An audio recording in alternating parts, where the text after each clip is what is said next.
Unholy, written by Valentin Vishnyakov, published by Unholy Publishing. Chapter 1. The reckless wager. The city was alive with the electrifying hum of nightlife, a pulsating rhythm that coursed through its veins long after the sun had surrendered to the horizon. Neon lights cast a kaleidoscope of colors onto the slick pavement, and the air was thick with the mingled scents of street cuisine, Cuban cigars, and the unmistakable aroma of inescapable fate. Mike navigated swiftly through the crowded streets, his mind clouded by a restless energy he couldn't shake.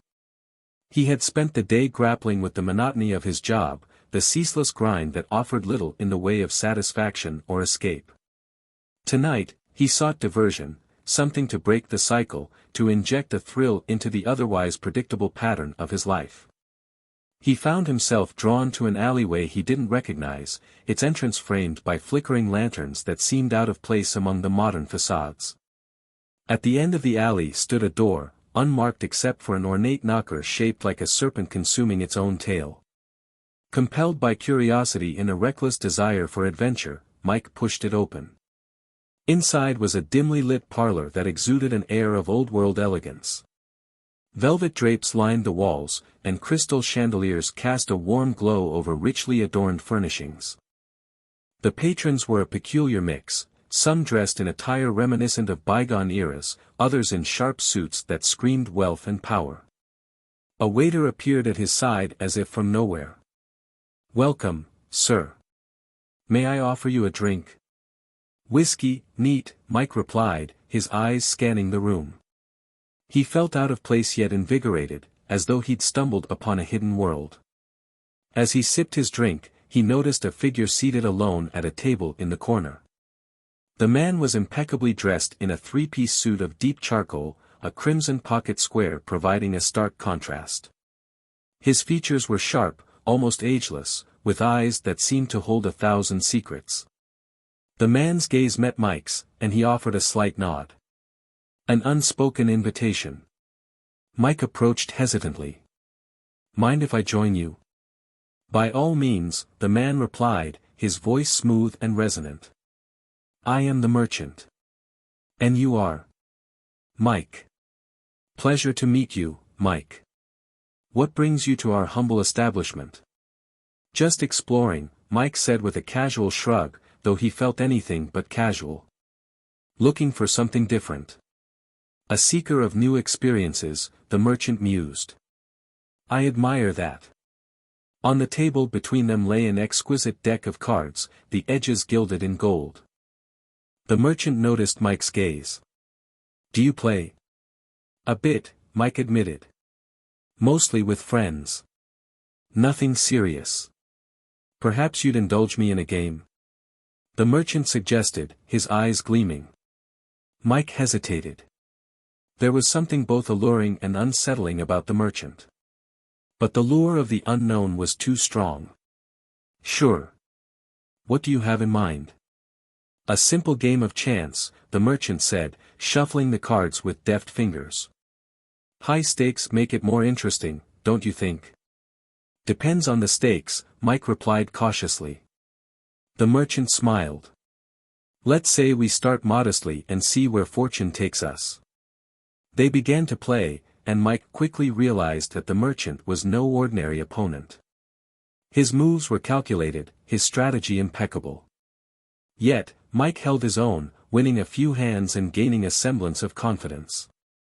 "You're quite skilled," the merchant observed after a particularly close round.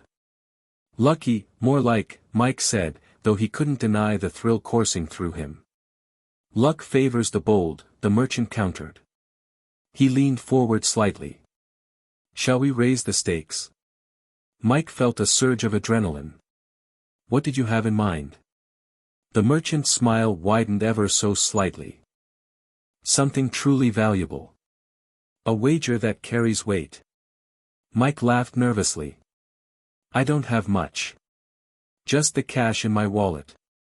"Money is fleeting," the merchant dismissed with a wave of his hand. "I'm interested in more enduring assets." An uneasy feeling settled in Mike's stomach. "Like what?" "A soul, perhaps," the merchant said softly, his eyes never leaving Mike's. Mike blinked, unsure he'd heard correctly. Excuse me? A soul, the merchant repeated. Not yours, of course. That would be excessive. But perhaps that of someone close to you. Mike stared at him, half expecting the merchant to break into a grin and reveal the joke. But the man's expression remained earnest. That's not funny, Mike said, his voice tinged with unease. I assure you, I am quite serious, the merchant replied. Consider it the ultimate wager. High risk, high reward. Mike shook his head. Even if I believed you, which I don't, why would I ever agree to that? The merchant leaned back, his fingers steepled. Because I can offer you something no one else can. Wealth, power, freedom from the mundane shackles of your current existence. Temptation gnawed at the edges of Mike's mind. The idea was absurd, yet something about the merchant's demeanor made it feel dangerously real.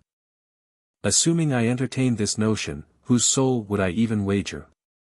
Mike asked, attempting to keep his tone light. That is for you to decide, the merchant said smoothly. Someone meaningful. A best friend, perhaps. Leo's face flashed in Mike's mind, his closest friend since childhood, practically a brother. They shared everything, from childhood secrets to adult aspirations. I couldn't do that, Mike said firmly. Can't or won't? The merchant challenged. Think of what you stand to gain. Mike hesitated. The weight of his discontent pressed heavily upon him, the dead-end job, the suffocating routine, the unfulfilled dreams. How do I know you can deliver on your promises? Mike asked. The merchant spread his hands. You are here, aren't you? In a place you never knew existed until tonight. Is that not proof enough that there are realms beyond your understanding? Mike glanced around the opulent room. It did have an otherworldly quality, as if detached from the reality he knew. And if I lose? Mike pressed. Then the soul you've wagered becomes mine to collect, the merchant said plainly. A cold shiver ran down Mike's spine. The rational part of his mind screamed at him to walk away, but a darker curiosity held him in place. Fine, Mike found himself saying, almost against his will. Let's play. The merchant's eyes glittered. Excellent. And the soul you offer? Mike swallowed hard. Leo Thompson. Very well, the merchant agreed. Shall we begin? The atmosphere around them seemed to shift, the ambient sounds of the parlor fading into the background. The merchant dealt the cards, each movement deliberate, almost ritualistic. Mike picked up his hand and saw that he had a strong set, 4 of a kind. His heart pounded. This could be it. Your move, the merchant prompted. I'll raise, Mike said confidently. The merchant regarded him thoughtfully. Bold. I like that. They continued the round, the tension escalating with each turn. Mike's palms were slick with sweat, but he maintained his composure. Time to reveal, the merchant announced. Mike laid down his cards. 4 of a kind. A formidable hand, the merchant acknowledged. He placed his own cards on the table, straight flush. Mike's breath caught in his throat. No, that's impossible. On the contrary, the merchant said calmly. It appears fortune did not favor you this time. Panic surged through Mike. Wait. Best 2 out of 3. The merchant shook his head. A wager was made and a game was played. The outcome is final. You can't do this, Mike pleaded. I didn't know what I was agreeing to. A man is responsible for his choices, the merchant replied coldly. Mike reached across the table, gripping the merchant's wrist. There has to be another way. The merchant's skin was icy to the touch. He looked down at Mike's hand with mild irritation. Release me. Not until you call off the deal, Mike insisted. The merchant's eyes bore into Mike's, and for a moment, they seemed to flicker with an inner flame. You overstep your bounds. The room began to spin, shadows stretching and contorting around them. The other patrons faded into darkness, leaving only the two of them enveloped in an eerie void. What's happening? Mike stammered, releasing his grip. The merchant stood, his form seeming to grow taller, more imposing. You have gambled with forces beyond your comprehension. Please, Mike begged, fear constricting his throat. I'll do anything. It is too late, the merchant declared. The shadows coalesced around him, and his features began to blur, his eyes glowing faintly. Who are you? Mike whispered. I am merely a messenger, the merchant said, his voice echoing strangely. And our transaction is complete. With that, the merchant began to dissipate, his form unraveling into wisps of darkness that swirled and then vanished. Wait!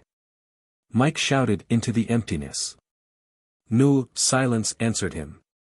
The room snapped back to normality, the ambient sounds of the parlor returning in a rush. Mike looked around wildly. The other patrons continued with their activities as if nothing had happened. The waiter passed by, oblivious to his distress. Did you see that? Mike asked desperately. The waiter gave him a puzzled look. See what, sir? The man I was with, the merchant. He was right here.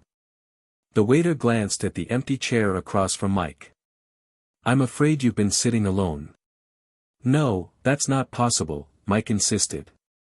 We were playing cards. The waiter offered a sympathetic smile. Perhaps you've had too much to drink. Can I get you some water? Mike pushed back from the table, his chair scraping loudly against the floor. This can't be happening. He stumbled toward the exit, his mind a whirlwind of fear and confusion. Bursting through the door, he found himself back in the alleyway. The night air was sharp against his skin, the city sounds jarringly normal. He fumbled for his phone and dialed Leo's number. It rang once, twice, 3 times, then went to voicemail. Hey, it's Leo. Leave a message. Leo, it's Mike, he said urgently. Call me back as soon as you get this. It's an emergency. He paced the alley, trying to make sense of the surreal experience. Had it all been a hallucination? A vivid nightmare induced by stress and alcohol, but the lingering chill on his skin and the echo of the merchant's words suggested otherwise. Desperate for answers, he retraced his steps back into the alleyway, searching for the door to the parlor. But where it had stood moments before was now a solid brick wall, unbroken and unmarked. No, no, no, Mike muttered, running his hands over the cold bricks. It was right here. He backed away, his heart pounding. The alley seemed to close in around him, the shadows swallowing him whole. Chapter 2, Manifestation. It began as a small disturbance, a nagging sense of unease that Leo couldn't quite explain. The feeling crept into his life with stealth, like a shadow slipping through an open window. At first, he tried to dismiss it. Maybe it was just stress, he told himself. He'd been through a lot recently, work was relentless, and his friendships seemed to be fraying in ways he couldn't understand. But this unease was different, heavier, as though some dark force were settling into his bones, claiming a part of him he hadn't realized was vulnerable. The first night it happened, he was lying in bed, half awake. A deep, unnatural silence filled his room, broken only by his own uneven breathing.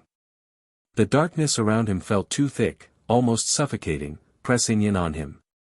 A strange weight settled over his chest, making it hard to breathe.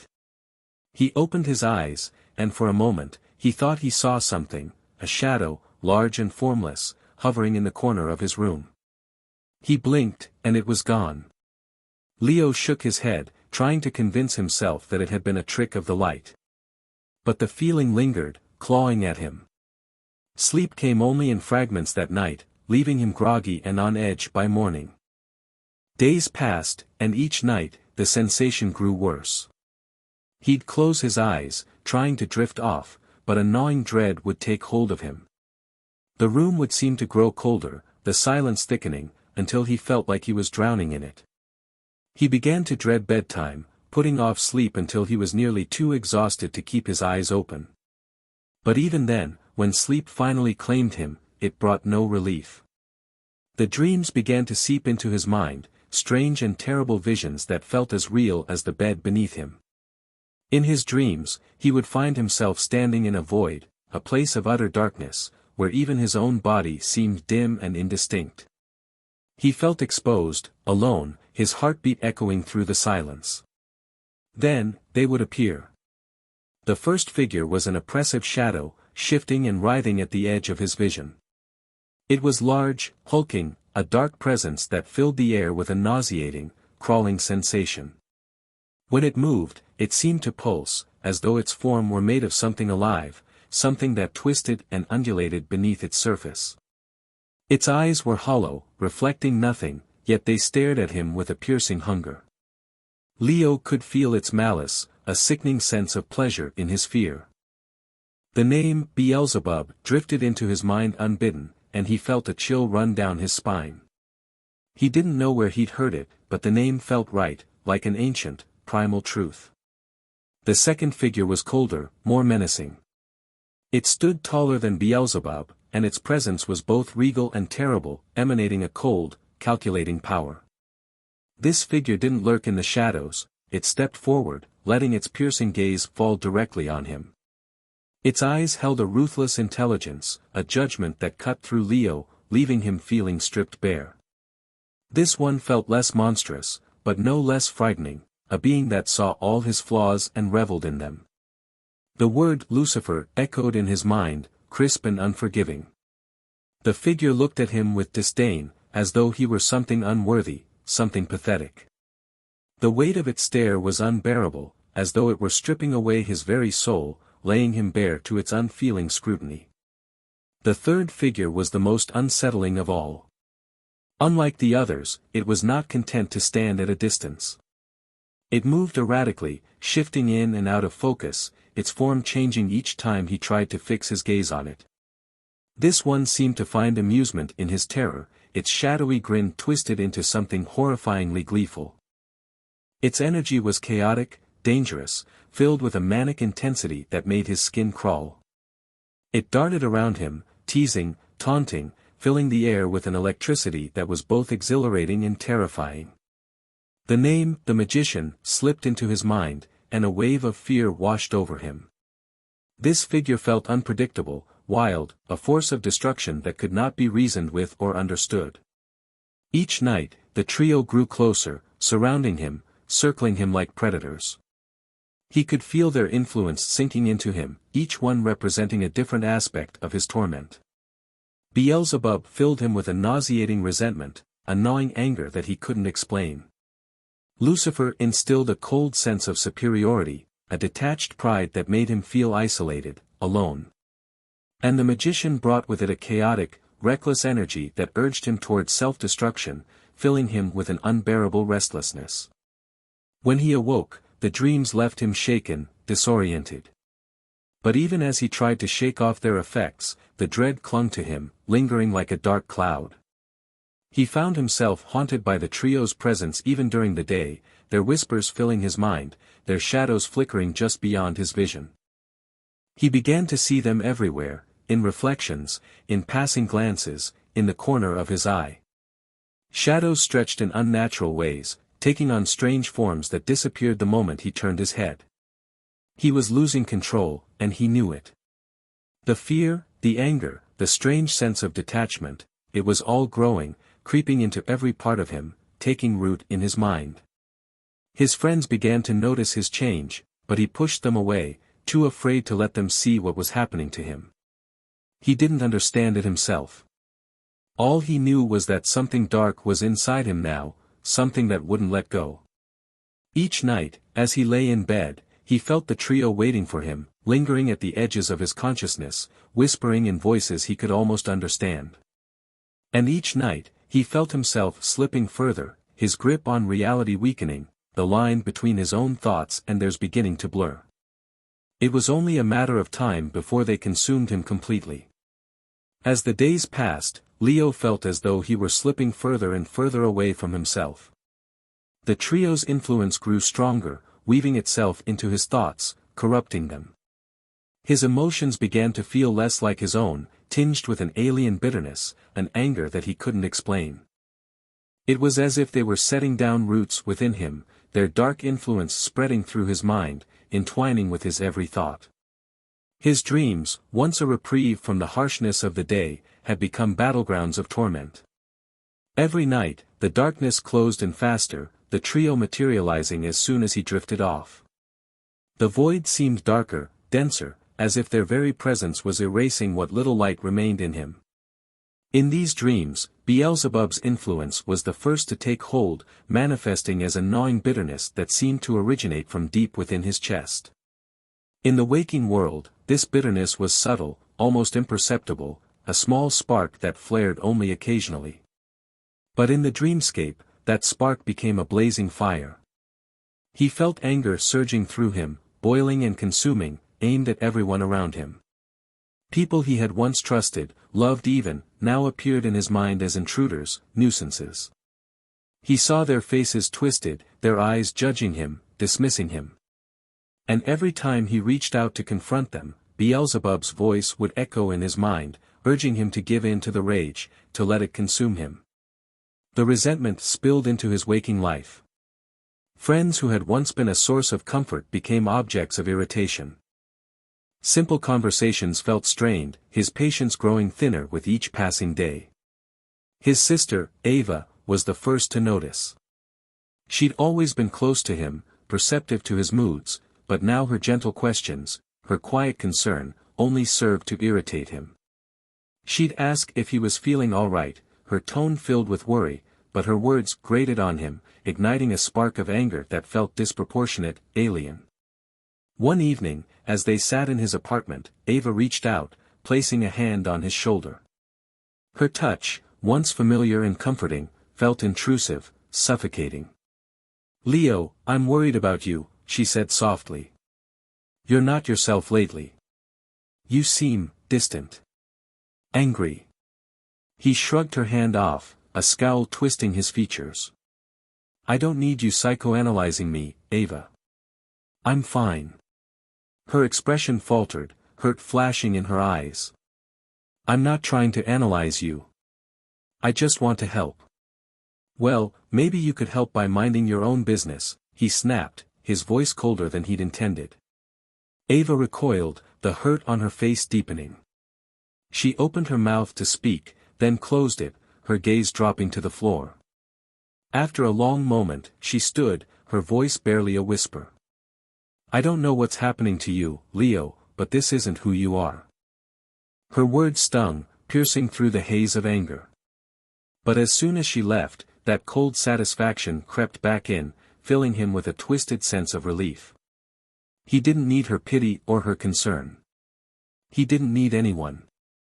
The following night, the dream returned, more vivid, more invasive. This time, it was Lucifer who took center stage, his presence filling Leo's mind with an unsettling sense of superiority. In the dreamscape, Lucifer's form was sharper, more defined than before. He stood tall, exuding an aura of cold authority, his eyes glinting with contempt as he looked down at Leo. "Why do you let them judge you, Leo?" Lucifer's voice was like ice, each word crisp, penetrating. "They're beneath you. Weak. They don't understand your potential. They never have." The words resonated within him, feeding a feeling he didn't want to acknowledge. Lucifer was right, wasn't he? His friends, his family, they would never understand the depth of his struggle, the torment that had claimed his nights and haunted his days. They couldn't comprehend what it was like to be him. This sense of superiority, this cold detachment, seeped into his waking hours. He found himself looking at people differently, his gaze hard, unfeeling. He became quieter, more calculating, every interaction tinged with a faint disdain. His friends noticed the change, their smiles hesitant, their laughter forced. He could see the unease in their eyes, the way they hesitated before speaking to him. It thrilled him, this new power he seemed to hold over them. In moments of solitude, though, the satisfaction left him empty, hollow. The voices, the whispers of Lucifer's cold arrogance, left a bitter aftertaste, a loneliness that gnawed at him. Yet, the line between his own thoughts and the Trinity's influence was blurring.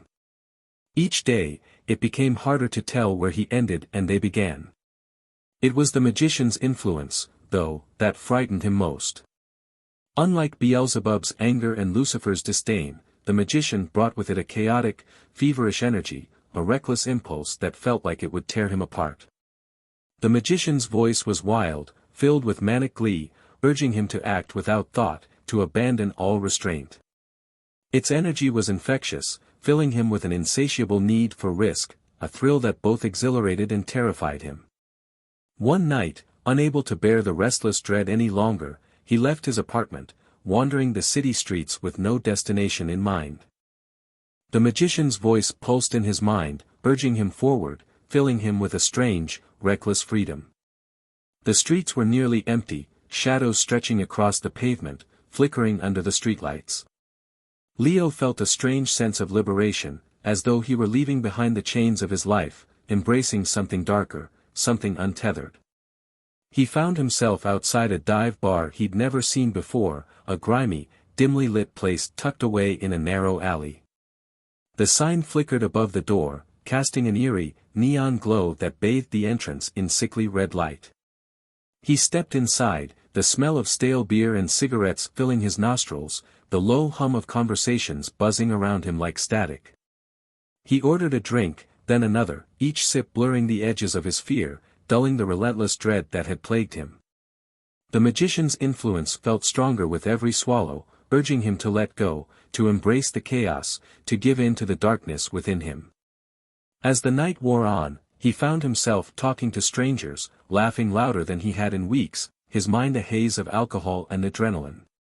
For the first time in days, he felt alive, free from the crushing weight of his fear. But the thrill was fleeting, the darkness lurking beneath the surface never fully gone. Each laugh felt like a dare, a taunt, as though the magician were testing how far he'd go. At one point, he caught a glimpse of himself in the mirror behind the bar. His reflection looked distorted, unfamiliar, his eyes too dark, his smile too wide, almost sinister. For a brief moment, he didn't recognize himself. He stared at his reflection, a strange, unsettling sense of detachment washing over him. It was as though he were looking at a stranger, someone who wore his face but held none of his humanity. The thrill he'd felt soured, replaced by a cold, creeping dread. He could feel the magician's laughter echoing in his mind, taunting him, reminding him that he was no longer in control. In the days that followed, Leo felt himself slipping further and further into the Trinity's grasp. The anger, the superiority, the reckless thrill, they had become constants, each one feeding into the others, creating a spiral of darkness that he could not escape. He was pushing everyone away, isolating himself, letting the darkness within him grow unchecked. One afternoon, his friend Sam tried to reach out, inviting him to grab a coffee, to catch up. They sat in a quiet cafe, Sam chatting away, trying to fill the silence. But Leo could barely listen, his mind clouded by resentment, a seething irritation he couldn't control. "Are you even listening to me?" Sam finally asked, his tone frustrated. Leo snapped, his voice cold and dismissive. "Maybe if you had something interesting to say." Sam stared at him, stunned, hurt flashing across his face. He opened his mouth to respond, then closed it, shaking his head. "Whatever's going on with you, Leo. I hope you figure it out. Because this isn't you." He left without another word, leaving Leo alone at the table, his anger simmering, mingling with a hollow ache. Part of him wanted to call out, to apologize, but he stayed silent, watching Sam's figure disappear into the street. As the door swung shut behind him, Leo felt a dark satisfaction wash over him, mingling with the regret, the sadness. The voices of Beelzebub, Lucifer, and the magician filled his mind, praising him, telling him he had done the right thing, that he was better off alone. But deep down, he felt something breaking, a crack forming in his soul, the first fracture in the walls that held him together. And he knew that if he didn't find a way to fight them, to break free, he would be lost to the Trinity forever. Chapter 3, First Fracture. Leo felt like he was spiraling. His mind was a storm of thoughts that no longer felt like his own, his emotions shifting so violently that he barely recognized himself. The days blurred together, each one bringing new fractures, new pieces of himself that seemed to slip away. Every morning, he woke feeling less like the person he had once been and more like a stranger looking back from the mirror. The influence of the dark trio, Beelzebub, Lucifer, and the magician, grew more insistent, seeping into every corner of his mind, filling him with emotions that seemed to come from some dark, alien part of himself. Anger, bitterness, pride, recklessness, they all coiled within him, twisting his thoughts until he could barely separate them from his own feelings. The line between where he ended and they began had started to disappear. It was Beelzebub's influence that came first, rising in him like a dark tide, filling him with a smoldering resentment that he couldn't explain. At first, it was subtle, just a prickling sense of irritation that lingered in the back of his mind. But as the days passed, that irritation grew sharper, more volatile, until every minor annoyance felt like a personal insult. He began to feel bitter toward his friends, his family, the people he passed on the street. Their laughter, their smiles, their simple happiness, it all grated on him, filling him with a dark envy, a sense of injustice that he couldn't shake. He found himself glaring at people he didn't even know, his mind filled with contemptuous thoughts he would never have entertained before. One evening, Ava, his sister, came by unannounced. She was always the kind one, the one who saw through his tough exterior, but tonight, her presence only fueled his irritation. She watched him with worried eyes, her brow furrowed as she took in his disheveled appearance. "Leo," she said softly, her voice laced with concern, "are you okay? You haven't been answering my calls. I've been worried." He clenched his jaw, the irritation flaring into anger. "I'm fine, Ava. I don't need you hovering over me like I'm some kind of project." Her eyes widened in surprise. "I'm just trying to help." "Help?" He scoffed, the words dripping with bitterness he couldn't control. "Maybe I don't need your help. Maybe I don't need anyone's help." Ava's face fell, her eyes clouding with hurt. She opened her mouth to say something, but he cut her off. "Just leave, okay? I don't want you here," he snapped, his voice colder than he'd intended. She looked at him for a long moment, her expression shifting from hurt to something darker, something that made his chest ache. Without another word, she turned and left, the door closing softly behind her. For a moment, he felt a twisted sense of satisfaction, a strange thrill in having pushed her away. But that feeling quickly faded, leaving behind a hollow emptiness that gnawed at him. Beelzebub's voice lingered in his mind, a mocking laugh that filled him with a sense of dread. He felt as though he had lost something precious, something he couldn't get back. As Beelzebub's influence grew, so did Lucifer's. The resentment and bitterness that Beelzebub stirred within him merged with a cold, unyielding pride that made him feel detached from everyone around him. When Lucifer's influence took hold, he felt invincible, as though he were somehow above the people in his life, as though he no longer needed them. It happened one afternoon at work. Leo had been in the middle of a tense meeting, his colleagues discussing plans and strategies, all of which seemed pointless to him. He found himself tuning them out, his mind filling with disdainful thoughts. "They're clueless," Lucifer's voice murmured in his mind. "They don't have the vision you have. They don't understand. They're holding you back." The voice was seductive, its words creeping into his thoughts until he found himself nodding along. He felt a cold thrill at the idea, a strange sense of liberation in imagining himself separate from the petty concerns of others. He was smarter than them, stronger. Why should he waste his time listening to them? When his manager asked him a question, Leo barely glanced up, his tone dismissive, almost bored. "Honestly, I don't think any of this is necessary. I could handle it on my own." A tense silence filled the room. His manager's eyes narrowed, his colleagues exchanging uneasy glances. But Leo didn't care. In fact, a part of him relished their discomfort, enjoying the way they seemed intimidated by his indifference. After the meeting, his manager pulled him aside, his tone sharp. "I don't know what's going on with you, Leo, but this attitude, it's not acceptable. We're a team, and I need you to act like part of it." Leo barely listened, the words sliding off him like water. A bitter smile played on his lips, his mind filled with a strange, exhilarating feeling of power. For the first time, he felt truly detached, unburdened by the need to belong, the need to fit in. It was as though Lucifer's influence had stripped away his empathy, leaving only a cold, calculating pride that set him apart from everyone else. But as he walked out of the office, that thrill faded, replaced by a nagging sense of isolation. He had pushed everyone away, his friends, his family, his colleagues, and now, standing alone, he felt the weight of that loneliness pressing down on him. Then came the magician. The magician's influence was different from the others. Where Beelzebub filled him with resentment and Lucifer with pride, the magician brought with it a chaotic, restless energy that made him feel reckless, invincible. It was a feverish thrill, a need to test his limits, to abandon caution. He could feel it growing inside him, urging him to act, to break free from the constraints that had once held him in place.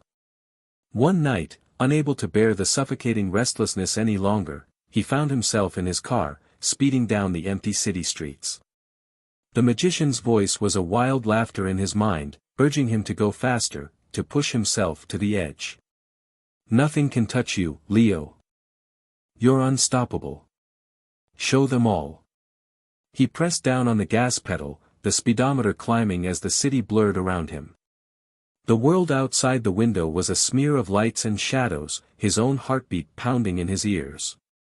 He felt a strange, exhilarating freedom, a sense of liberation in abandoning control. For a moment, he felt untouchable, a part of something larger, something unstoppable. But as he rounded a corner, he barely saw the figure stepping into the crosswalk. He slammed on the brakes, the car screeching to a halt just inches from the pedestrian, a young man who looked at him with a mix of shock and fear. Leo stared back, his heart racing, his mind still fogged with the magician's influence. He felt no remorse, no fear, only a strange, cold detachment. The man hurried away, casting fearful glances over his shoulder. Leo watched him go, the thrill he'd felt quickly fading, replaced by a gnawing emptiness.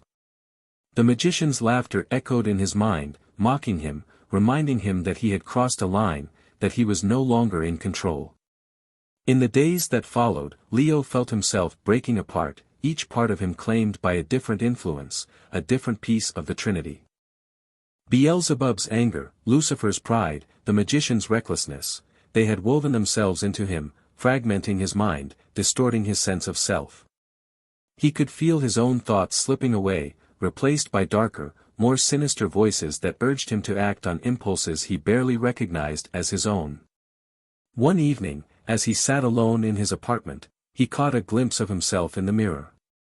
His reflection looked strange, unfamiliar, the face staring back at him was cold, hollow, his eyes dark and empty. For a brief moment, he thought he saw the shadowy forms of the trio standing behind him, their twisted smiles reflecting in the glass. He blinked and they were gone, but their presence lingered, filling the room with a suffocating sense of dread. He knew he couldn't fight them alone, yet the thought of reaching out, of asking for help, felt impossible. They had isolated him, cut him off from everyone who might have saved him. And now, he was trapped, alone in the dark with the Trinity, each one pulling him further and further into their grasp. As he sat there, staring at his own fractured reflection, he felt something break inside him, a part of himself that he couldn't get back. He was slipping, losing pieces of himself to the darkness, and he knew that if he didn't find a way to fight back, he would be lost to them forever. Leo's nights became battlegrounds where sleep was not an escape but a descent into a shadowy, otherworldly hell. He would wake up gasping, drenched in sweat, feeling as if he'd been running from something. The trio, the dark forces that had embedded themselves in his mind, were always waiting for him. In his dreams, he felt their presence closing in around him, pulling him deeper into their grasp, their whispers filling his head with thoughts that weren't his own.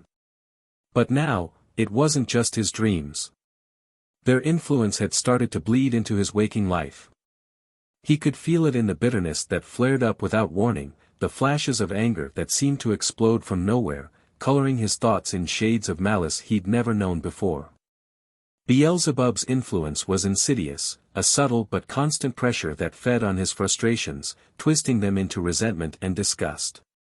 Every slight, every annoyance seemed monumental, an attack on his very existence. It was in the middle of a family gathering that Beelzebub's influence truly took hold, a memory that would haunt him long after. His mother had invited the family over for a quiet dinner, a rare opportunity for everyone to reconnect. Normally, Leo would have looked forward to it, relishing the warmth and ease of familiar faces, the steady rhythm of his family's routines. But that evening, he felt nothing but irritation. Every voice seemed grating, every laugh shrill, and his patience wore thinner with each passing moment. His father noticed his mood almost immediately. "You seem quiet, Leo," he said, a hint of concern in his voice. "Everything all right?" Leo forced a thin smile. "I'm fine," he muttered, avoiding his father's gaze. But as the evening wore on, it became harder to hold back. Beelzebub's voice whispered in his mind, feeding his anger, twisting his thoughts until every word his family spoke seemed like a personal affront. He clenched his fists under the table, the anger bubbling inside him, filling him with a burning need to lash out. When his sister Ava tried to draw him into the conversation, asking about his work with gentle curiosity, Leo snapped. "Why do you care?" he snarled, his voice laced with venom. "You're just going to judge me anyway, aren't you?" Ava blinked, taken aback. "Leo, what are you talking about? No one's judging you." But her words only fueled his anger. He felt as though they were mocking him, patronizing him. The bitterness spilled over, his words sharp and cold, each one pushing his family further away. "You all act like you're so perfect, like you know what's best for me," he spat, his gaze flicking between them. "But you don't know anything about what I'm going through. None of you understand." A heavy silence fell over the room. His mother looked hurt, his father's face etched with a mix of confusion and concern. Ava reached out a hand, but Leo jerked away, the anger twisting inside him until he couldn't bear to look at them. Without another word, he stormed out, slamming the door behind him. He didn't care that he'd hurt them. In fact, a part of him felt a twisted satisfaction in it, a dark pleasure in having made them feel as isolated and alone as he did. But as he walked down the empty street, that satisfaction faded, replaced by a hollow ache, a feeling of something slipping away that he couldn't recover. Beelzebub's laughter echoed in his mind, cold and mocking, filling him with a sense of dread. He was losing control, letting his anger and bitterness consume him, pushing away the people who had once grounded him. And he knew, somewhere deep down, that it was exactly what Beelzebub wanted. As the days passed, Leo found himself distancing even further from the people in his life. Friends who had once been a source of comfort now felt like strangers, their conversations grating on his nerves, their concerns unwelcome. He could feel Lucifer's influence growing stronger, feeding a sense of superiority that made him feel separate, untouchable. At work, he no longer bothered to hide his disdain for his colleagues. In meetings, he would cut people off, dismissing their ideas with a cold indifference that made even his closest teammates wary. He felt powerful, detached, as though he were above them all, a lone figure standing on a pedestal of his own making. One afternoon, his manager called him into her office, her expression serious. "Leo, I don't know what's going on with you lately, but you're not the person we hired," she said, her tone firm. "You're isolating yourself, shutting down everyone around you. This isn't you." He stared back at her, barely listening, his mind clouded by Lucifer's voice. "They're all beneath you, Leo," the voice whispered. "They're afraid of you. They can't understand your brilliance." A cold smile flickered across his face. Maybe you don't understand my vision, he replied, his tone dismissive. She looked at him, hurt and disappointment flashing in her eyes. Leo, I don't know what's gotten into you, but if this continues, we're going to have to talk about your future here. He shrugged, the threat barely registering. He left her office feeling triumphant, as though he had just conquered something. But as he walked back to his desk, a pang of doubt crept in, a faint whisper of guilt that he quickly pushed away. The cold satisfaction faded quickly, replaced by an emptiness that felt as vast and dark as the void he had come to know in his dreams. But it was the magician's influence that finally drove him to the brink. Unlike Beelzebub's anger or Lucifer's pride, the magician's presence was chaotic, reckless, filling him with a feverish energy that made him feel alive in a twisted, distorted way. It was a thrill that pushed him to act impulsively, to abandon caution and throw himself into danger. And each time he gave in to that thrill, he felt a part of himself slipping further away, as though he were trading pieces of his soul for the fleeting excitement of self-destruction. One night, unable to bear the restless energy coursing through him, he found himself wandering the city streets, drawn to the noise and lights like a moth to flame. He stumbled into a bar, ordered a drink, then another, the alcohol burning away his inhibitions, filling him with a reckless abandon that felt both exhilarating and terrifying. The magician's voice echoed in his mind, urging him on. Do it, Leo. Let go. Forget everything. Live. He downed drink after drink, his mind blurring, the edges of reality becoming hazy. He flirted with strangers, laughed too loudly, pushed himself to the edge of control, teetering on the brink of chaos. He felt invincible, untouchable, as though nothing in the world could harm him. But as the night wore on, the thrill began to sour. He felt the magician's influence growing stronger, his voice filling Leo's mind with laughter that sounded more like a taunt than encouragement. In a moment of drunken bravado, he picked a fight with a stranger, a man twice his size who didn't hesitate to throw the first punch. Pain exploded in his jaw, his vision blurring as he stumbled back, but the magician's voice only laughed, urging him to keep going, to push further. Leo swung wildly, his movements clumsy, his fists connecting with nothing but air. The stranger shoved him, sending him crashing to the floor, his body aching, his head spinning. He looked up, blood trickling from his lip, and for a moment, he thought he saw the magician's face in the stranger's, a twisted grin mocking him. The man walked away, leaving Leo lying on the cold, sticky floor of the bar, his vision hazy, his body bruised. He felt broken, hollow, as though he had been drained of everything that had once made him whole. He staggered to his feet, stumbling out of the bar into the empty street. The cold air hit him like a slap, sobering him, and for the first time, he felt the full weight of what he had become. The anger, the pride, the recklessness, they had hollowed him out, leaving him a shell of the person he had once been. As he walked home, the voices of the trio echoed in his mind, each one laughing, mocking, reminding him that he was theirs now, that he could no longer escape their influence. He felt something break inside him, a fracture that went deeper than he could bear. It was as though he were standing on the edge of a vast, dark chasm, staring into an abyss that threatened to consume him. And he knew, with a sickening certainty, that he was losing himself to the Trinity, piece by piece, each one slipping away into the darkness. When he finally reached his apartment, he collapsed onto his bed, his mind reeling, his body aching. He felt the presence of the trio surrounding him, their shadows stretching over him, their voices filling his head, drowning out his own thoughts. And in that moment, he realized that the battle for his soul had already begun, and that he was losing. Chapter 4, Growing Isolation. Leo's descent was beginning to show, and those closest to him could see the change. The warmth and ease that had once defined him were replaced by a strange, cold distance. His usual humor and easygoing nature had vanished, leaving behind a version of him that no one seemed to recognize. Friends and family were caught between concern and fear, unsure whether they were seeing the effects of exhaustion or something far darker. In his more lucid moments, Leo could sense their worry, but the influence of the Trinity drowned out any urge to reach out. The emotions that now governed him, Beelzebub's anger, Lucifer's arrogance, the magician's impulsive thrill, felt insurmountable, like waves crashing over him, pulling him deeper each time he tried to resist.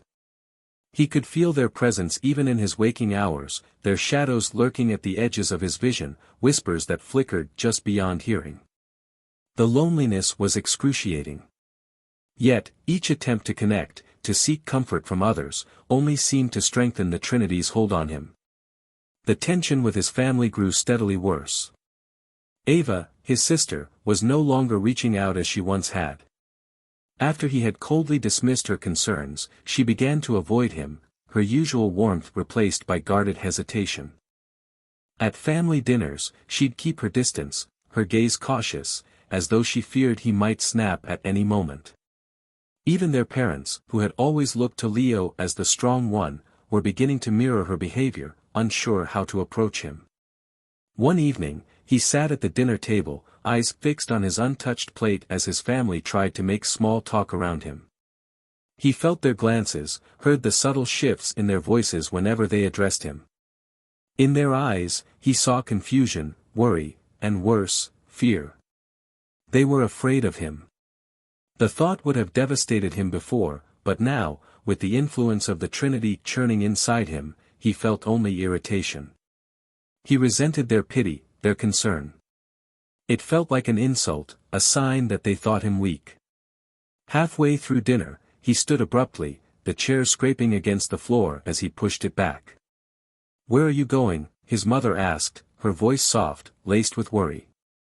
"I don't need to sit here and be treated like some kind of charity case," he snapped, the bitterness in his voice surprising even himself. His father's face hardened. "No one is treating you that way, Leo. We're worried about you. That's all." Leo's gaze narrowed, a sharp retort on his tongue. But before he could respond, he felt Beelzebub's presence stir within him, a dark pulse of anger urging him to push them away, to lash out, to hurt them before they could hurt him. "I don't need your worry," he spat, his voice dripping with venom. "Maybe if you weren't all so obsessed with fixing me, you'd realize you're the ones who need help." A tense silence fell over the table, the weight of his words settling between them like a stone. His mother looked down, her expression filled with pain. His father's jaw clenched, anger and sorrow mingling in his eyes. Ava simply stared at him, her face a mask of disbelief. Without another word, Leo turned and left, slamming the door behind him. As he walked away, he could still feel Beelzebub's satisfaction radiating through him, a dark thrill at the chaos he had left behind. Yet, as the anger faded, a hollow ache took its place, a gnawing emptiness that left him feeling more alone than ever. The same thing began happening with his friends. His once tight circle, the people who had been his lifeline, were slowly drifting away, unable to understand the person he had become. Calls and texts went unanswered, plans were cancelled, and before long, they stopped reaching out altogether. Even Sam, his best friend since childhood, had started to keep his distance, his easygoing demeanor replaced by a wary unease whenever he was around Leo. One evening, desperate for answers, Sam showed up at his apartment unannounced. Leo opened the door, surprised to see him standing there, his expression tense. "Leo, we need to talk," Sam said, his voice firm. Leo felt a surge of irritation, the anger bubbling up unbidden. "About what?" Sam hesitated, glancing at him as if searching for the friend he used to know. "About whatever's been going on with you. You're different, man. Everyone sees it. I've tried to ignore it, to give you space, but it's like you've become a different person." Leo's jaw tightened, his fists clenching. "So you think I'm the problem? Maybe it's you who's changed, Sam. Ever think of that?" Sam's expression softened, a flicker of sadness crossing his face. "Leo, this isn't you. I don't know what's going on, but I want to help. Just, tell me what's happening. Talk to me." For a moment, Leo felt a pang of something, regret, fear, maybe even hope. But as soon as it surfaced, Lucifer's voice filled his mind, cold and commanding. They don't understand you, Leo. They never will. You're above them. Stronger. You don't need anyone. The words resonated within him, hardening his resolve. His expression turned icy, his gaze cold. You want to help, he said, his voice dripping with disdain. Then leave me alone. I don't need your pity. Sam's face fell, hurt flashing in his eyes. He opened his mouth to speak, then closed it, shaking his head in defeat.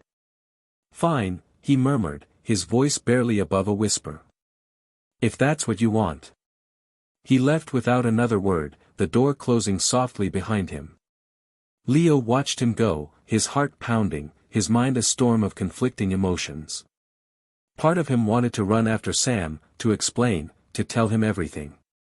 But the voices of the Trinity held him back, their whispers filling his mind, assuring him that he didn't need anyone, that he was better off alone. And as the silence settled around him, he felt the first true pang of loneliness, a deep, aching emptiness that no amount of anger or pride could fill. As his isolation grew, the supernatural signs began to intensify. He started seeing things, shadows moving just beyond his line of sight, flickers of movement that vanished the moment he tried to focus on them. The apartment felt colder, the air thick with an unnatural chill that clung to his skin, sending shivers down his spine. One night, he was brushing his teeth when he caught sight of something in the mirror. At first, he thought it was a trick of the light, a strange shadow cast by the dim bathroom lighting. But as he stared, the shadow seemed to take shape, stretching, twisting, forming into a figure that stood just behind him, watching. He froze, his heart pounding, unable to look away. The figure was tall and dark, its form shifting, blurring at the edges, as though it were made of smoke. Its eyes were hollow, empty, yet they seemed to bore into him, filling him with a sense of dread that left him paralyzed. He blinked, and the figure was gone, leaving only his own pale reflection staring back at him. But the sense of dread remained, a cold weight that settled in his chest, filling him with an unsettling certainty that he was no longer alone. The whispers began shortly after that. At first, they were faint, barely audible, like the distant hum of a radio. But as the days passed, they grew louder, more distinct, filling his mind with fragments of words he couldn't quite make out.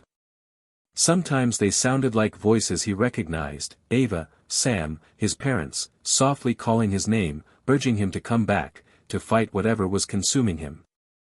Other times, the voices were darker, colder, filled with venomous accusations that echoed his own insecurities, his deepest fears. One night, lying in bed, he heard them more clearly than ever before.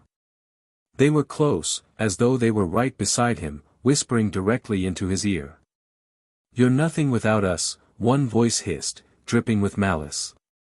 "Alone, weak, pathetic." Another voice, colder and more familiar, whispered, "They never loved you. They pitied you. They were waiting for you to fail." He clenched his fists, squeezing his eyes shut, willing the voices to stop. But they only grew louder, their whispers overlapping, filling his mind with a cacophony of hatred and despair. Desperate, he covered his ears, trying to block them out, but the voices continued, relentless, a dark symphony that seemed to echo from within his own mind. The whispers continued into the night, tormenting him, tearing at his sanity. He could feel himself unraveling, each voice a thread pulling him further from the person he had once been. The isolation was complete. Leo no longer recognized himself, no longer felt any connection to the life he had once cherished. The anger, the pride, the recklessness, they had consumed him, leaving him hollow, a vessel for the dark forces that had taken hold of his mind. He wandered through his days in a fog, his mind clouded, his thoughts fractured, each one colored by the influence of the Trinity. Every moment felt like a struggle, a battle to hold on to the last remnants of himself, but he knew he was losing. The voices, the shadows, the whispers, they had become his reality, a darkness that he could no longer escape. And as he sat alone in the cold, empty silence of his apartment, he felt a bone-deep certainty that he was no longer in control. The Trinity had won, and he was their vessel, their puppet, a hollow shell filled with nothing but their darkness.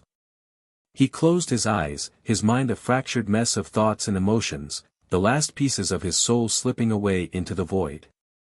And somewhere in that darkness, he could feel them waiting, watching, ready to consume whatever was left of him. Leo sat alone in his dim apartment, the silence thick and suffocating, pressing in on him from all sides. Shadows danced on the walls, flickering in strange shapes that twisted and curled, like they were alive. He was exhausted, his mind fraying under the constant pressure of the voices, the whispers that had become his tormentors. He felt like he was slowly dissolving, pieces of himself fading, slipping away with every passing day. And yet, in the midst of the darkness, a sliver of awareness remained, a faint memory of who he used to be. A part of him, buried deep beneath the bitterness, the pride, the chaos, was still fighting to hold on, resisting the pull of the Trinity's influence. He clung to that small part of himself, the part that hadn't yet surrendered, hadn't yet given in to the darkness. A memory surfaced, unbidden, a moment from years ago, a time when he'd felt truly alive, grounded in a way that now seemed impossible. He and Sam had gone hiking in the mountains, pushing through exhaustion to reach the summit just before sunrise. They'd sat together in the early morning light, watching the sun rise over the horizon, the world painted in brilliant shades of gold and pink. Leo remembered the feeling of peace that had filled him, a calm certainty that no matter what happened, he was strong enough to face it. The memory filled him with a sudden ache, a yearning for the person he used to be, the life he used to have. For the first time in weeks, he felt something other than anger, other than pride or chaos. He felt regret, a deep, painful sorrow for what he was losing, for the friendships he was pushing away, the family he was abandoning. His gaze drifted to his phone, sitting on the coffee table where he had tossed it days ago. The screen was dark, notifications piled up, missed calls, unread messages from friends, from his sister, from Sam. They were all reaching out, trying to pull him back, to keep him from slipping further into the darkness. But he had ignored them, pushed them away, convinced himself that he didn't need them. And yet, as he stared at the phone, he felt the faintest stir of hope, a flicker of something he thought he'd lost. The thought was fragile, tentative, but it was enough to make him reach for the phone, his hand trembling. He scrolled through the messages, his heart pounding as he read each one, the words blurred by his own exhaustion. A text from Sam stood out. It was simple, just 4 words. "I'm still here, Leo." A lump formed in his throat as he read the words over and over, his heart aching with a mix of gratitude and shame. Sam hadn't given up on him.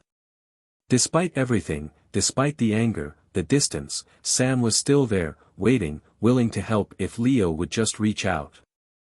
For the first time, he felt a crack in the darkness, a small tear in the suffocating weight that had engulfed him.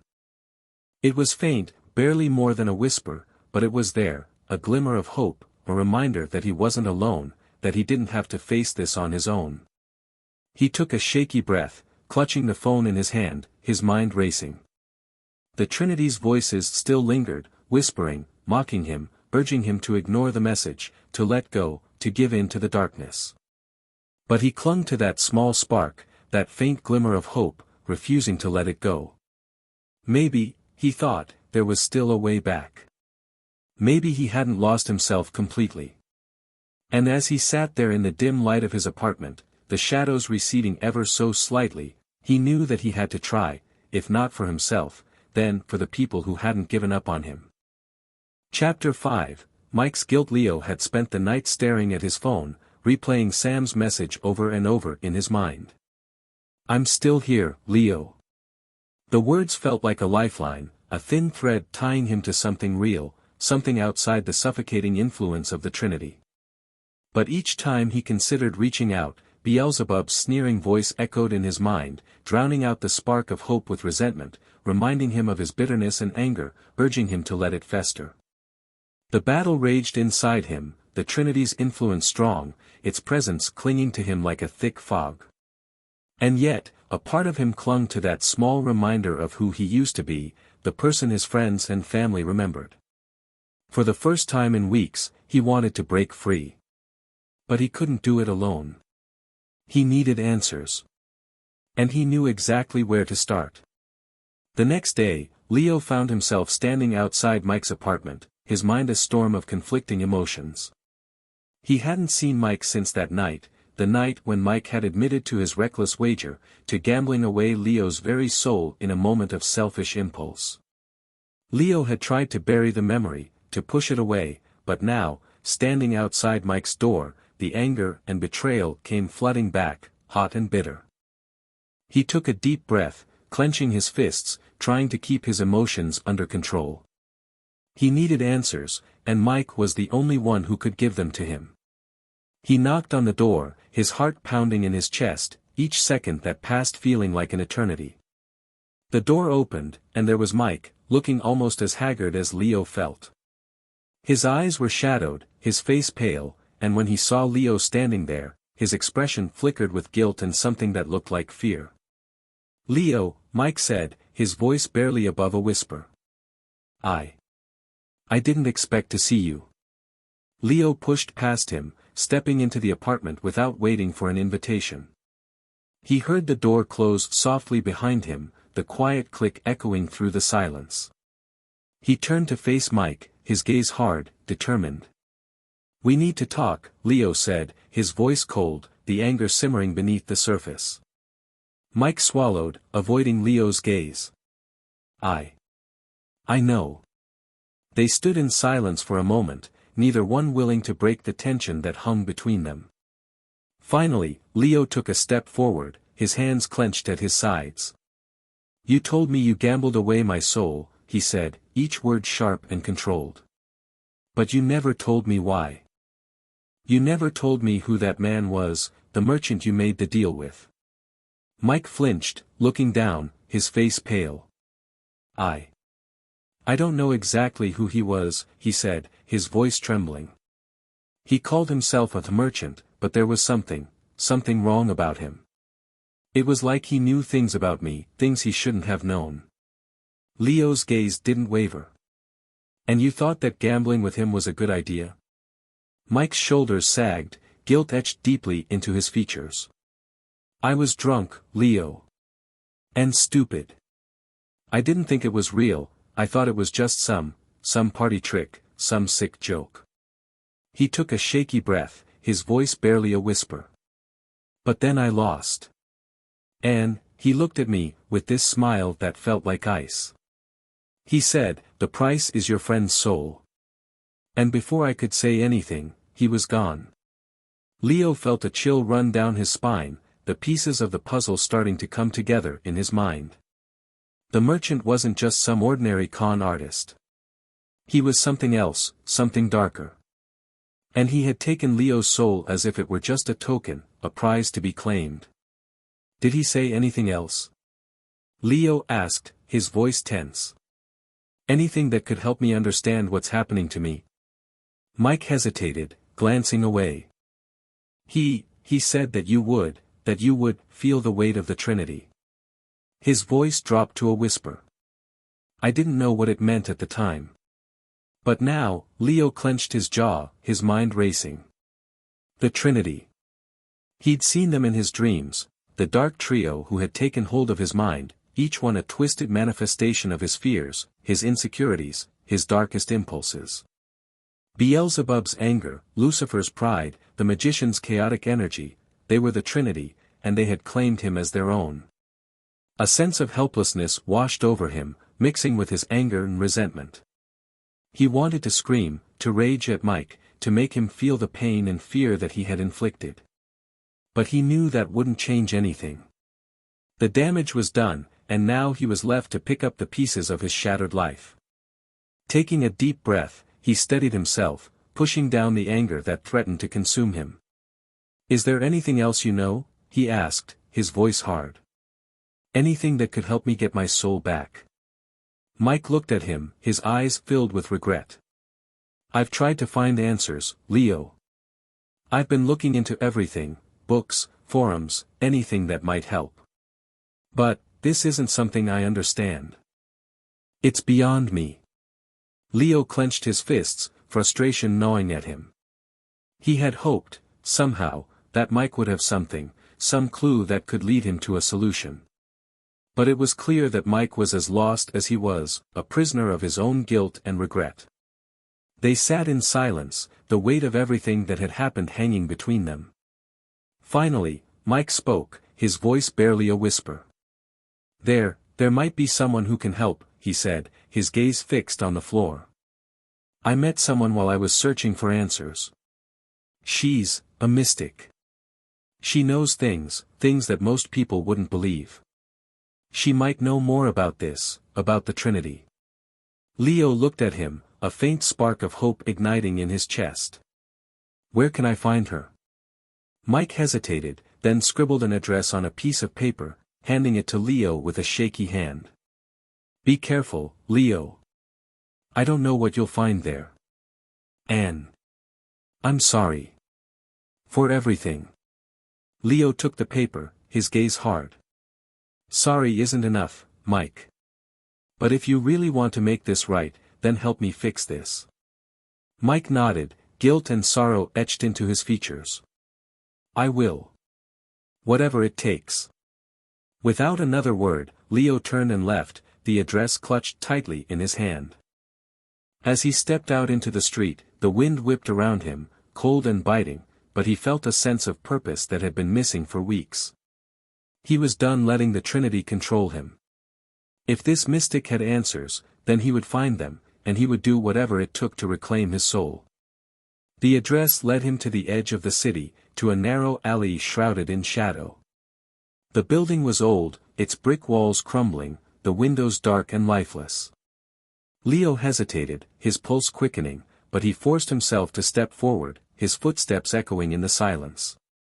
He reached the door, raising his hand to knock, but it creaked open before he could touch it.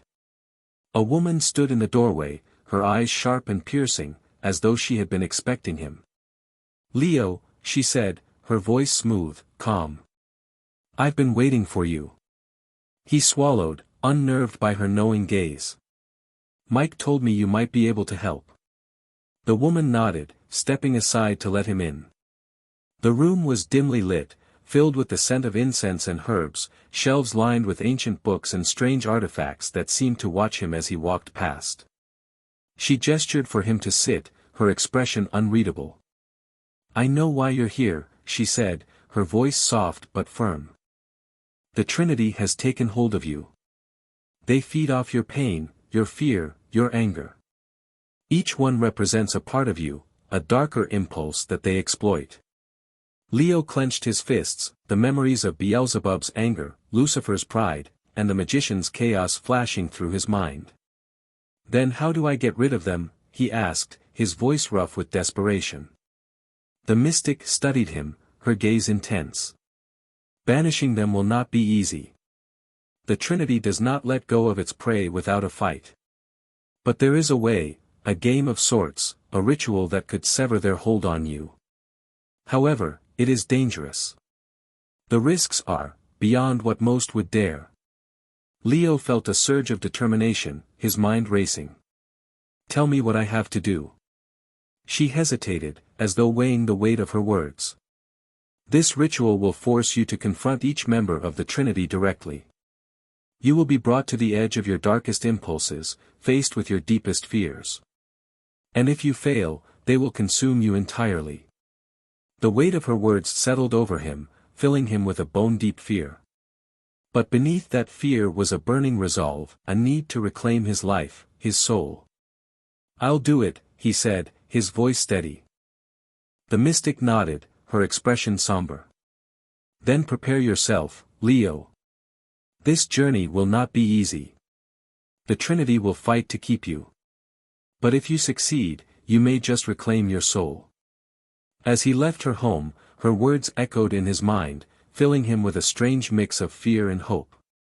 He didn't know if he was strong enough to face the Trinity, to confront the darkness that had taken root inside him. But he knew one thing, he had to try. And as he stepped out into the night, he felt the first glimmer of something he had thought he'd lost, a faint but growing sense of purpose. As Leo walked away from the mystic's home, the night seemed darker, the air heavier. Her words echoed in his mind, "The Trinity will fight to keep you." She had made it clear that the path to freedom was a brutal one, that each step would bring him face to face with his own darkness.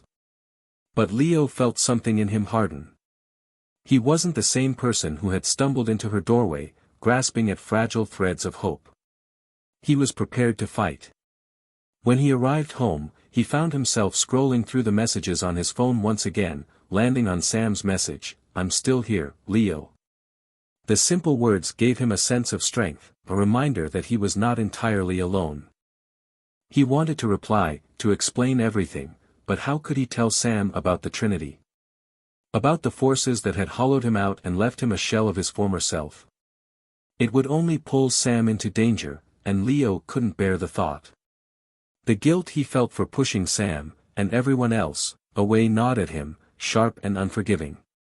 But that guilt was tempered with something else, anger. Not just anger at the Trinity, but anger at Mike. The betrayal, the reckless wager that had cost him his soul, burned inside him. The memory of Mike's pale face, his muttered apologies, did nothing to soothe the rage that simmered within Leo. He sat in the darkness, that anger brewing, a feeling he knew Beelzebub would be thrilled to feed on. But as much as he wanted to hate Mike, he realized that the anger wasn't aimed solely at his friend.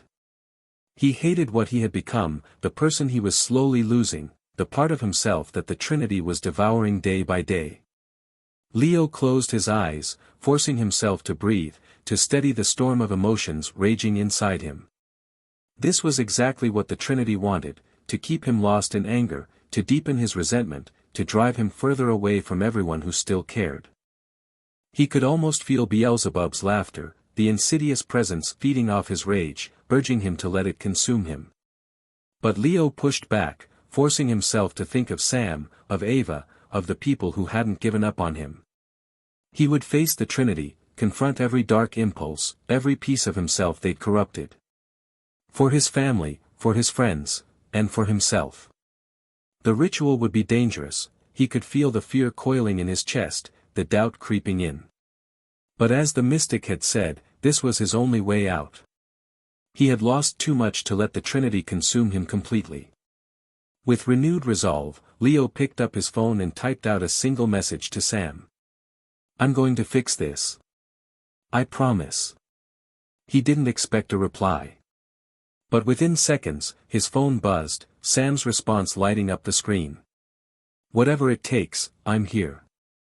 You don't have to do this alone." Leo felt a tightness in his chest, a bittersweet ache that reminded him of the person he used to be. Sam didn't know what he was about to face, didn't understand the darkness that had invaded his life, but he didn't need to. The fact that Sam was still there, ready to stand by him, was enough. He put the phone down, his hand steady, his mind more resolute than it had been in weeks. The fear was still there, the anger and resentment still simmering. But beneath it all was a newfound purpose, a determination to fight back. In the depths of his mind, he could feel the Trinity stirring, as though they sensed his decision. Their voices whispered, taunting him, warning him of the pain that awaited, the darkness they would unleash. But he steeled himself, refusing to let their threats sway him. As he closed his eyes, a faint thought slipped through his mind, fragile but fierce, "I am stronger than you. And I will take back what's mine." Chapter 6, Encounter with the Magician. The days following Leo's visit to the mystic were filled with a strange anticipation, a tension that twisted in his chest and lingered even in his sleep. He knew that each member of the Trinity would come for him, forcing him to confront their dark influence head-on. The mystic had warned him, "The Trinity will fight to keep you, and each will push you to the brink." He had expected it to take time. Maybe they would build their influence gradually, amplifying their hold. But Leo's confrontation with the first member of the Trinity came with the speed and ferocity of a storm. It began subtly, with a series of small, unsettling shifts in his surroundings. He noticed it while walking home one evening. The streets he had known his whole life seemed to stretch and distort. The corners of buildings bent oddly, their shapes twisting as he moved, and the lights around him flickered, casting strange, elongated shadows. The air felt thick, as though something unseen were pressing down on him. Every sound was muted, every step echoed back at him as if he were walking through a dream. When he rounded a corner, he was hit with a wave of disorientation. The street he expected to find was gone, replaced by a narrow, winding alley that seemed to stretch into infinity. The lights were dimmer here, casting an eerie glow that flickered, like a candle fighting against a strong wind. Panic surged through him. He knew this wasn't real, and yet everything around him felt terrifyingly tangible. The magician was here. A high-pitched, mocking laugh cut through the silence, echoing off the walls of the alleyway. Leo's heart pounded, his body tensing as he scanned his surroundings. The laughter filled the air, growing louder, warping into something almost musical, a cacophony of gleeful chaos that made his stomach twist. "Leo, Leo, Leo," the voice drawled, each word dripping with smug satisfaction. "You think you're strong enough to break free, do you?" Leo swallowed, his heart hammering in his chest. "I know you want me to think I'm not," he replied, forcing a steadiness into his voice that he didn't feel. "But I've already started. You can't control me anymore." The magician's laughter grew louder, a twisted melody that seemed to ripple through the air, distorting everything around him. The buildings on either side of him bent and curved, warping into impossible shapes that twisted his perception of reality. "Oh, but we do control you, Leo," the voice purred. "You're ours. And if you really think you can escape, well, let's play a game, shall we?" The shadows shifted, swirling in a vortex of darkness before settling into a single figure. The magician stood before him, tall and thin, cloaked in a dark robe that billowed around it like smoke. Its face was a blank canvas, constantly shifting, cycling through different expressions, gleeful, angry, mocking. But its eyes held a chaotic energy, an untamed spark that made Leo's skin crawl. The magician took a step toward him, its head tilting at an unnatural angle. "You want to be free?" it asked, its voice low and mocking. "Then let's see if you're strong enough to beat me at my own game." A table appeared before Leo, as if conjured from the shadows themselves. On it lay a deck of cards, each one bearing a shifting image that flickered and pulsed with light. He looked down, his hands trembling, and reached for the first card. The magician's grin widened, its eyes gleaming with anticipation. "The rules are simple, Leo. Draw a card, face your fear, and we'll see if you're truly as strong as you think you are. But beware, every loss brings you closer to us." Leo gritted his teeth, trying to ignore the dread gnawing at him. He knew he had no choice. If he wanted to reclaim his soul, he would have to play. Taking a deep breath, he drew the first card. The image on it was of a house, twisted and shadowed, with a single light flickering in the window. He stared at it, feeling a strange familiarity, a pang of memory that tugged at him. It was his childhood home, the place he had grown up with his sister Ava, the place that had once been filled with warmth and laughter. As he stared at the card, the image began to shift, the light in the window dimming until it was swallowed by darkness. He felt a sudden rush of cold, a wave of fear that made his skin prickle. He was no longer in the alley. He was standing outside the house, staring up at it, feeling the weight of memories he hadn't visited in years. The door creaked open, revealing a hallway that stretched on endlessly, its walls lined with portraits of faces he didn't recognize, faces that stared at him with hollow eyes, their mouths twisted into expressions of sorrow, anger, resentment. "Do you remember this place, Leo?" the magician's voice taunted, echoing from the shadows. "The place where all your secrets are kept. The place where you first learned to hide your fears." Leo took a step forward, his heart pounding. He felt a strange pull, a need to confront whatever waited for him inside. He walked down the hallway, the portraits watching him, their eyes following his every move. Each face seemed familiar, yet distorted, as though they were memories from a life he no longer remembered. At the end of the hallway, he saw a figure standing in the darkness, a young boy with wide, frightened eyes. The boy stared at him, his face pale, his expression twisted with fear. "Leo," the boy whispered, his voice trembling. "Why did you leave me here?" Leo's chest tightened, a pang of guilt flooding through him.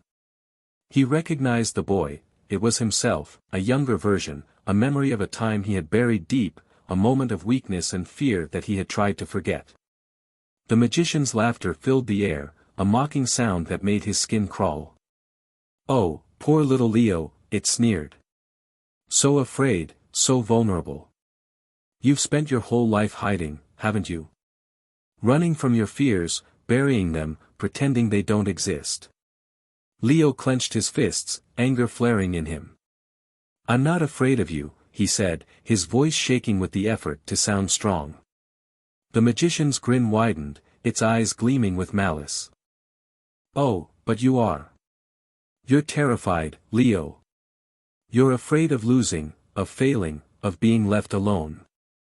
And every time you try to run, you only run deeper into our grasp." The shadows around him began to close in, the faces in the portraits contorting, their expressions twisted with anger, with resentment. He felt the weight of their gaze, the suffocating pressure of the magician's influence, pressing down on him, filling his mind with doubt, with fear. But as he stood there, trapped in the darkness, he felt a spark of resistance, a memory of his own strength. He remembered Sam's words, the message that had pulled him back from the edge, "I'm still here, Leo." He remembered the warmth of his sister's laughter, the strength of his friends, the life he had once fought so hard to build. "No," he said, his voice stronger, filled with a quiet defiance.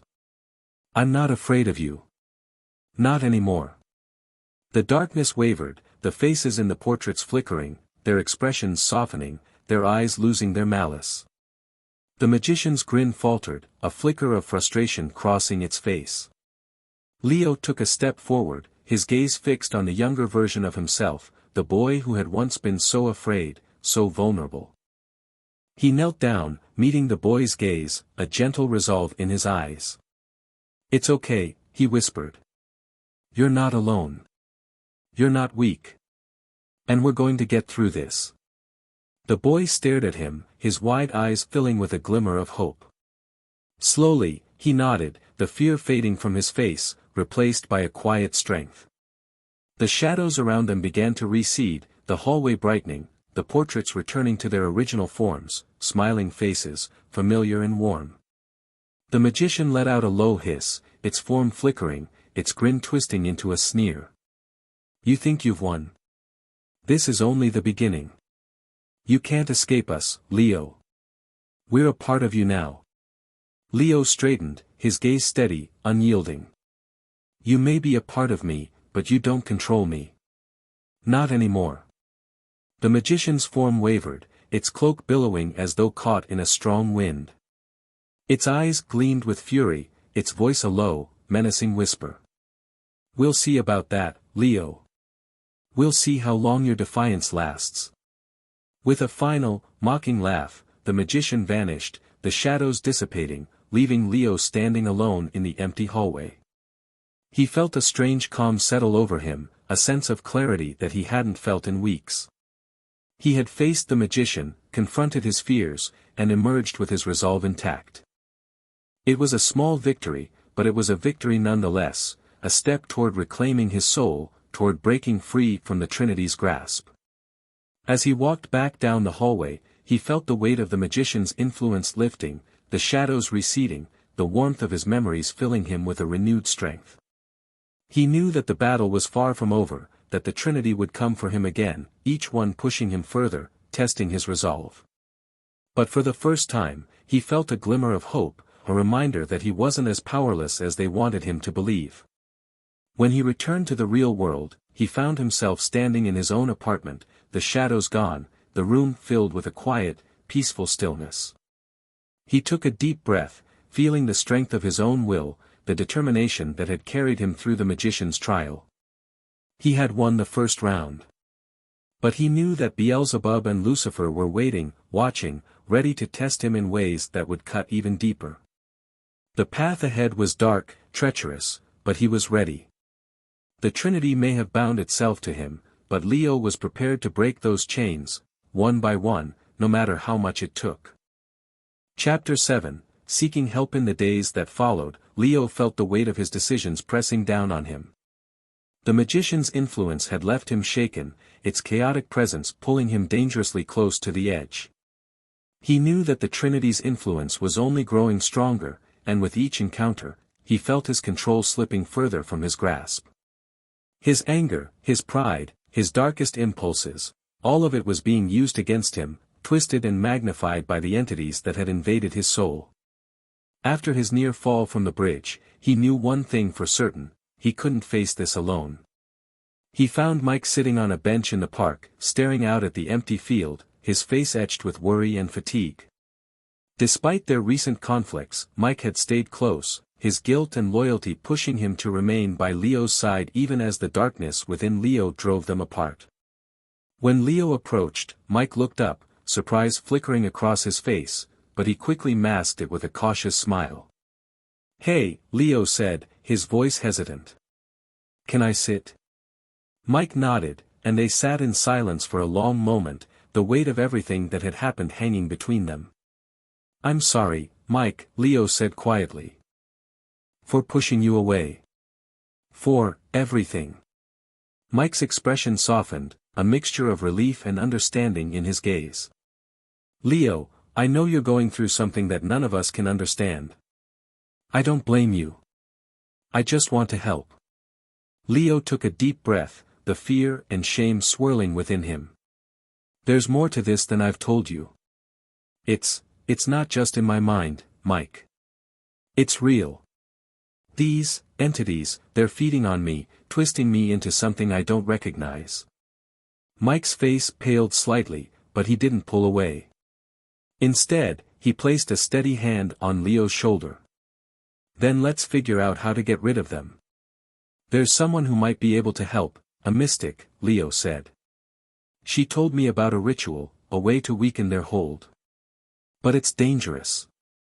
If I fail," his voice trailed off, the fear tightening his chest. Mike didn't hesitate. "Then let's go see her. Whatever it takes, Leo, I'm with you." The mystic's home was tucked away in a forgotten part of the city, a narrow alley that seemed to swallow all sound. The air was thick with the scent of herbs and incense, a strange energy filling the space around them. When they knocked, the door swung open, revealing the mystic, her eyes sharp and piercing as though she could see into their souls. She led them into a dimly lit room filled with ancient artifacts, shelves lined with books and strange objects that seemed to pulse with a quiet, otherworldly energy. They sat across from her, the tension thick as she studied them in silence. "You've come seeking answers," she said, her voice calm but commanding. "But know this, the Trinity is a force not easily broken. They are not mere ghosts or demons. They are aspects of your own soul, dark impulses made manifest. And they will not release their hold without a fight." Leo swallowed, his chest tight. "How do I stop them?" The mystic nodded solemnly. "There is a ritual, a dangerous game that will force you to confront each member of the Trinity directly. You must gather 3 items, one for each entity, each representing a piece of yourself they have corrupted. Once you have these, you will return here, and I will guide you through the ritual." She handed him a small vial filled with a shimmering, dark liquid. "This will protect you, but use it sparingly. It will give you clarity when your mind is clouded, but it cannot save you from what you must face alone." Leo took the vial, his hands shaking slightly.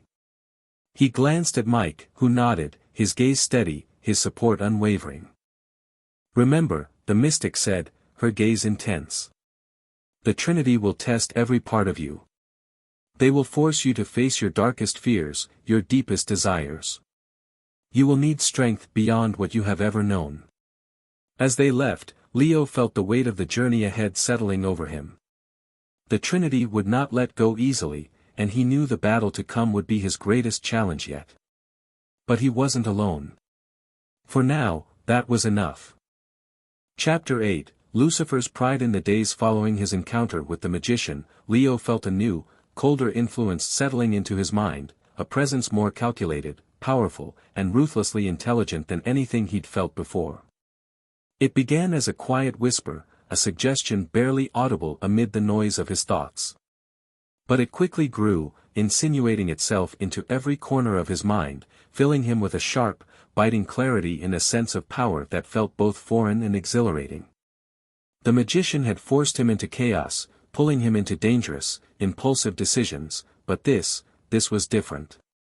This wasn't chaos, it was control, complete and unyielding. The presence was cold, detached, almost regal in its disdain, and it filled him with a twisted pride that made him feel untouchable, superior. He had no doubts about who was behind it. Lucifer.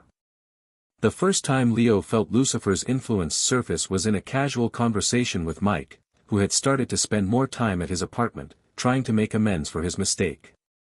Mike had arrived early that morning, bringing Leo breakfast and coffee, hoping to help him search for any clues about the merchant or the Trinity. But as Leo watched him fumble through a pile of dusty books, something sharp and mocking stirred in his mind. "Do you really think digging through these old books is going to help?" he said, his tone sharper than intended. Mike looked up, surprised. "I mean, yeah, we don't exactly have a lot of options." Leo scoffed, the sound of his own disdain surprising him. "Honestly, Mike, this is pathetic. Do you even know what you're looking for?" Mike's face flushed. "I'm just trying to help, Leo. I'm doing everything I can." "Are you?" Leo replied, a cold smile tugging at his lips. "Because from where I'm standing, it looks like you're just wasting my time. If you're going to help, at least do something useful." Mike opened his mouth to respond, hurt flashing in his eyes, but Leo didn't stop. "Let's be honest, Mike," he continued, his voice laced with venom. "If it weren't for your stupidity, I wouldn't be in this mess in the first place. You're just trying to make yourself feel better, but it's not working. You're out of your depth." Mike's face fell, his hands dropping to his sides. "Leo, that's not fair. You know I didn't mean for this to happen. Does that make a difference?" Leo's gaze was icy, a detached, calculating part of him taking over. He watched Mike's reaction with a cold satisfaction that twisted his stomach, but he couldn't seem to stop himself. "Maybe you're just too weak to handle something like this. Or maybe you're only here to keep your own guilt in check." Mike's eyes widened, his face a mixture of pain and anger. "I can't believe you'd say that." Leo shrugged, his voice barely a whisper. "Maybe you don't know me as well as you think you do." Without another word, Mike grabbed his things and left, the door closing with a soft but final click. The cold satisfaction lingered in Leo's chest, filling him with a sense of triumph that felt both exhilarating and repulsive. He had never spoken to anyone like that, especially not Mike, and a part of him ached with regret. But the regret was distant, almost irrelevant compared to the pride that Lucifer's influence had stoked within him. In the silence of his empty apartment, he could feel Lucifer's presence solidifying, filling him with a sense of detachment, superiority. The voice that had started as a whisper was now a steady, insidious murmur, feeding his pride, urging him to push further, to see just how powerful he could become without the burdens of friendship and compassion. "They're all weak, holding you back," Lucifer's voice whispered. "You don't need them. They need you. Why bother with their petty concerns, their shallow affections? You're better off alone." The words sank into his mind, cold and logical, and he found himself nodding, almost without realizing it. He didn't need them. He didn't need anyone. The following week was a whirlwind of strained relationships and growing isolation.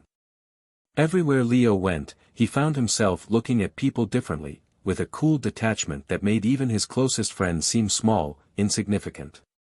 He saw their flaws, their weaknesses, and he couldn't help but feel a quiet disdain for them, a sense of superiority that left him feeling untouchable. The first sign of Lucifer's control had been his exchange with Mike. But the true depths of the prideful darkness came to light when Sam, his oldest friend, reached out, offering to take him out for a night of normalcy, to help him clear his head. Sam didn't know about the Trinity, didn't understand the darkness that had consumed Leo's life, but he sensed that his friend was in pain. And in his loyal, uncomplicated way, he wanted to help. They met at a dimly lit bar, a familiar haunt from their college days. Sam ordered them both drinks, flashing a reassuring smile as he slid a glass toward Leo. "Thought you could use a break," Sam said, clinking his glass against Leo's. "You've been so tense lately. It'll be good to relax, have a laugh, you know." Leo forced a smile, lifting his glass to take a sip, but even as he tried to go through the motions, he felt a creeping sense of detachment. Sam's words felt hollow, his concerns trivial. It was as though he were watching his friend from a distance, as though Sam were a character in a play, performing a role for Leo's entertainment. Sam launched into a story about their college days, recounting an old prank they'd played on their dorm mate, laughing as he described the look on the guy's face when he realized his room had been filled with balloons. But instead of laughing, Leo felt a strange impatience, an irritation that grew with every word Sam spoke. "This is a waste of time," Lucifer's voice murmured, filling his mind with a cold clarity. "Why humor him? You have better things to do." When Sam finished, Leo barely responded, his expression blank. Sam's laughter faded, his gaze shifting, uncertain.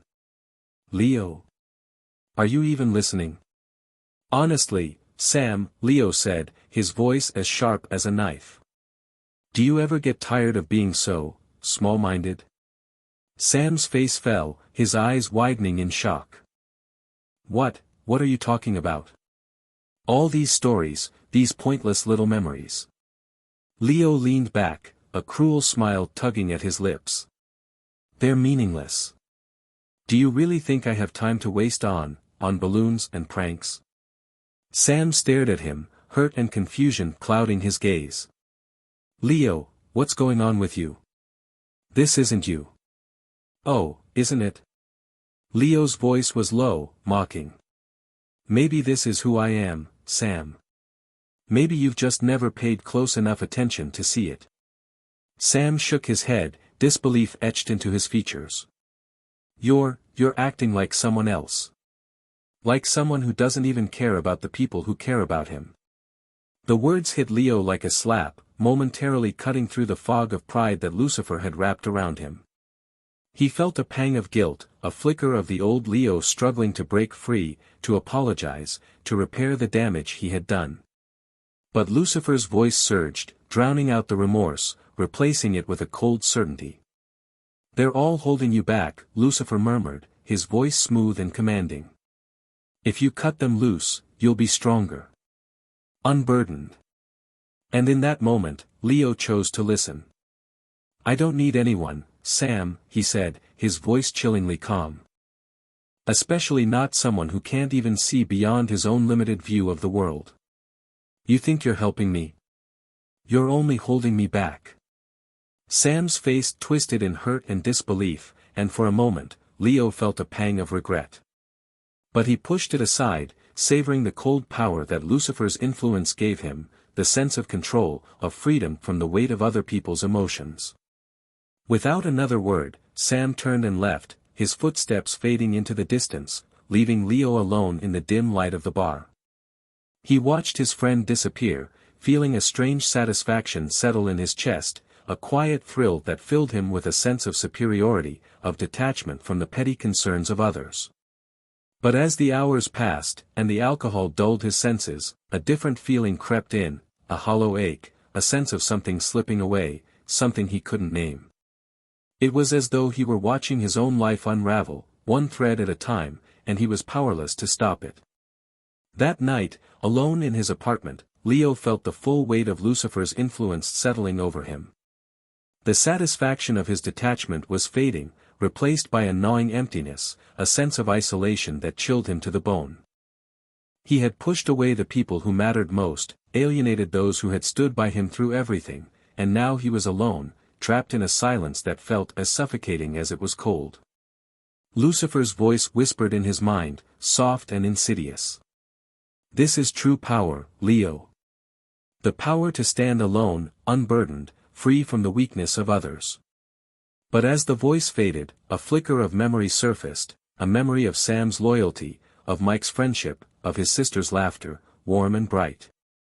And for the first time, the cold satisfaction of Lucifer's influence began to waver. "What have I done?" The thought was barely a whisper, but it cut through the darkness, filling him with a sense of dread, of regret. He had hurt the people he loved, driven them away with words he could never take back, all in the name of a pride that felt hollow, empty. But as he tried to hold on to that realization, Lucifer's influence surged again, filling his mind with a cold, relentless clarity. "They're weak, Leo. They don't understand your strength, your potential. You don't need them." The words echoed in his mind, drowning out his guilt, smothering his regret, until all he felt was the cold certainty that he was better off alone. He was above them, stronger, untouchable. And as he closed his eyes, the last remnants of warmth faded, leaving him alone in the darkness, a prisoner of his own pride. Chapter 9, Supernatural Attacks. Leo's victory over the magician was small and fleeting. The mystic had warned him that the Trinity would retaliate, and she had been right. The moment he pushed back, refusing to let the magician's chaotic influence consume him, the attacks grew darker, stronger, and, worst of all, physical. The Trinity's presence was no longer confined to his dreams or his thoughts, it began to invade his waking world, blurring the lines between nightmare and reality. Leo could feel it coming. In the quiet spaces of his life, moments of silence at home, pauses in conversations with Mike, the stillness just before sleep, a feeling of dread would settle over him. His skin would prickle, the temperature would drop, and shadows would begin to shift in unnatural ways, moving like living creatures, watching him from darkened corners. But he never saw them fully, never could grasp what was real and what was an illusion. But soon, these unsettling moments became too real to ignore. The first attack came late at night. Leo had fallen into a restless sleep, but his mind was plagued with disturbing visions. He dreamed of rooms filled with shadowy figures, their faces blank, their eyes hollow, reaching for him with hands that seemed to stretch and elongate like smoke. He tried to scream, but no sound escaped. The figures closed in on him, whispering in low, guttural tones that he couldn't understand but filled him with terror. He jolted awake, his heart hammering, gasping for breath as he sat up in bed. But the room was freezing. His skin prickled with an unnatural chill, and as he glanced around, he realized he wasn't alone. Shadows flickered in every corner, stretching, shifting, taking on human-like forms. He watched in horror as the shadows began to solidify, their features slowly becoming visible, twisted faces, empty eyes, mouths twisted into cruel smiles. Then, he heard it, a whisper, low and venomous, echoing through the room. "You're ours, Leo." Leo's breath hitched as he felt an invisible pressure close around his throat. The air became thick, almost suffocating, as if the shadows themselves were tightening their hold on him. His hands flew to his neck, clawing at nothing, his mind racing as he struggled for air. The shadows closed in, surrounding him, and he felt himself slipping, his vision darkening. But just as quickly as it had begun, the pressure lifted. The shadows receded, melting back into the walls, leaving him alone in the silence. He gasped for breath, his body trembling, sweat pouring down his face despite the lingering cold. For a moment, he thought he had imagined it, that it was just a vivid nightmare. But as he looked around the room, he saw a mark, a dark, hand-shaped bruise on his neck. It was real. The Trinity was real, and they were no longer content to haunt him from the shadows. They wanted him to suffer, and they were prepared to make it as real as possible. The attacks continued, each one more intense and terrifying than the last. Over the next several nights, Leo became a prisoner of his own home, dreading the hours after dark, when the shadows would start to move, when the walls would seem to breathe, when he would feel the cold, invisible hands reaching for him, pulling him closer to the edge. Objects in his apartment began to move on their own, shifting positions while his back was turned. Doors would slam without warning, and he would catch glimpses of shadowy figures in mirrors and windows, watching him, their eyes filled with malice. The temperature would drop suddenly, leaving his breath visible in the air, and a sense of dread would fill the room, so thick he could barely breathe. One night, as he lay in bed, he felt something crawling up his legs, a slow, creeping pressure that made his skin crawl. He froze, his body rigid with terror as the pressure moved up his chest, settling over his heart, pressing down harder and harder until he could barely breathe. He felt as though he were being smothered, the weight crushing him, suffocating him. He tried to move, to scream, but his body refused to respond. The only sound was the pounding of his own heartbeat, echoing in his ears, and a low, mocking laughter that filled his mind. "You can't escape us, Leo," a voice whispered, soft and sinister. "We're a part of you now." The pressure intensified, and for a moment, he thought he was going to die, that the Trinity would smother him completely. But just as he was about to lose consciousness, the weight lifted, leaving him gasping for breath, his body drenched in sweat. He lay there, panting, his mind reeling, unable to process what had just happened. His heart pounded as he tried to convince himself it wasn't real, that it was just a hallucination, a trick of his mind. But the bruises on his chest, dark and vivid, told him otherwise. The Trinity was growing stronger, their hold on him more powerful with each passing night. They were no longer content to haunt his dreams, they wanted him to know they were real, that they were coming for him. The following day, Leo couldn't shake the feeling that he was being watched. Every shadow seemed to stretch toward him, every movement out of the corner of his eye made his skin crawl.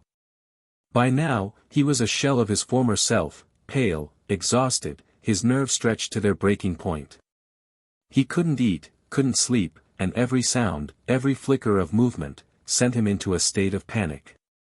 He confided in Mike, desperate for someone to believe him, to help him make sense of what was happening. But the conversation only deepened his fear. "I don't know how much longer I can take this, Mike," Leo said, his voice shaking as he clutched his coffee cup. They're attacking me. I can feel them, every night. They're in the shadows, they're everywhere." Mike looked at him, his expression filled with a mixture of concern and disbelief. "Leo, I don't know what to say. I want to believe you, but, shadows? Attacking you?" Leo clenched his fists, frustration and desperation clawing at him. "I'm not making this up, Mike. I can show you the bruises. I can feel them, their hands, their presence. I don't know how to fight them. They're stronger than anything I've ever felt." Mike was silent for a moment, his gaze filled with worry. "Leo, you need help. Real help. Maybe there's someone else, someone who knows more about this, who can help you fight whatever's happening." Leo nodded, his mind racing, but he knew that no ordinary doctor or therapist could help him. He had to find someone who understood the Trinity, who understood the forces that were slowly consuming him. That night, the attacks escalated. As soon as darkness fell, the temperature in his apartment dropped, the air growing thick and heavy, filling him with a sense of dread so intense he could barely breathe. He could feel them, the shadows lurking just beyond his line of sight, watching him, waiting for the moment to strike. The lights flickered, casting long, distorted shadows that twisted and stretched across the walls. He heard whispers, soft and insidious, echoing through the room, filling his mind with dark thoughts, feeding his fear. And then, the shadows began to move. They slipped from the corners of the room, coalescing into twisted, human-like forms that seemed to float toward him, their eyes hollow, their hands outstretched. Leo backed away, his heart pounding, but there was nowhere to run. The figures closed in, their whispers growing louder, their hands reaching for him, pulling him into their darkness. "Stop," he shouted, his voice hoarse with terror. "Leave me alone." But the shadows only laughed, a low, mocking sound that filled the room, reverberating through his mind. "You're ours, Leo," they whispered, their voices overlapping, a sinister harmony. "There's no escape. You can't hide from us." Leo felt his back hit the wall, his body trapped as the shadows closed in. He tried to scream, but his voice was swallowed by the darkness, by the cold, suffocating presence that pressed against him, filling him with a terror that made his skin crawl. The shadows reached out, their fingers stretching toward him, brushing against his skin, cold as ice. He felt a sharp, burning pain, as though their touch were searing into his flesh, branding him, marking him as theirs. The pain intensified, spreading through his body, until it was all he could feel, all he could think about. And then, as suddenly as it had begun, the shadows pulled back, melting into the walls, leaving him alone in the silence. He collapsed to the floor, his body shaking, his skin cold and clammy, the memory of their touch lingering, a painful reminder of the Trinity's power. In the days that followed, Leo became a shadow of his former self. The constant attacks had left him exhausted, paranoid, his mind frayed to the breaking point. He couldn't sleep, couldn't eat, couldn't escape the sense of dread that filled every corner of his life. He avoided Mike, too ashamed, too afraid to let anyone see what he had become. He was alone, trapped in a nightmare that he couldn't wake up from, haunted by shadows that seemed to follow him wherever he went. But even in his darkest moments, a spark of determination remained. He knew that he couldn't keep running, couldn't keep hiding. If he wanted to survive, if he wanted to reclaim his soul, he would have to face the Trinity head-on. With the memory of the mystic's words echoing in his mind, he began to prepare, gathering the strength to confront the shadows that had consumed his life. The Trinity was strong, powerful beyond anything he had ever known. But he was still here, still fighting. And he would not let them win. Chapter 10, The Man with the Knowledge. The attacks had pushed Leo to his breaking point. Days and nights blurred into one continuous nightmare, each filled with haunting visions, chilling whispers, and shadows that lurked around every corner. But through it all, a single, burning question haunted his mind: who was the merchant? Every clue, every encounter with the Trinity, had led back to that man, the one who had taken his soul and vanished, leaving Leo in the clutches of darkness. With nowhere else to turn, Leo and Mike scoured every source they could think of: ancient texts, online forums, occult groups. Each search led to dead ends, and with every failure, Leo's hope began to wane.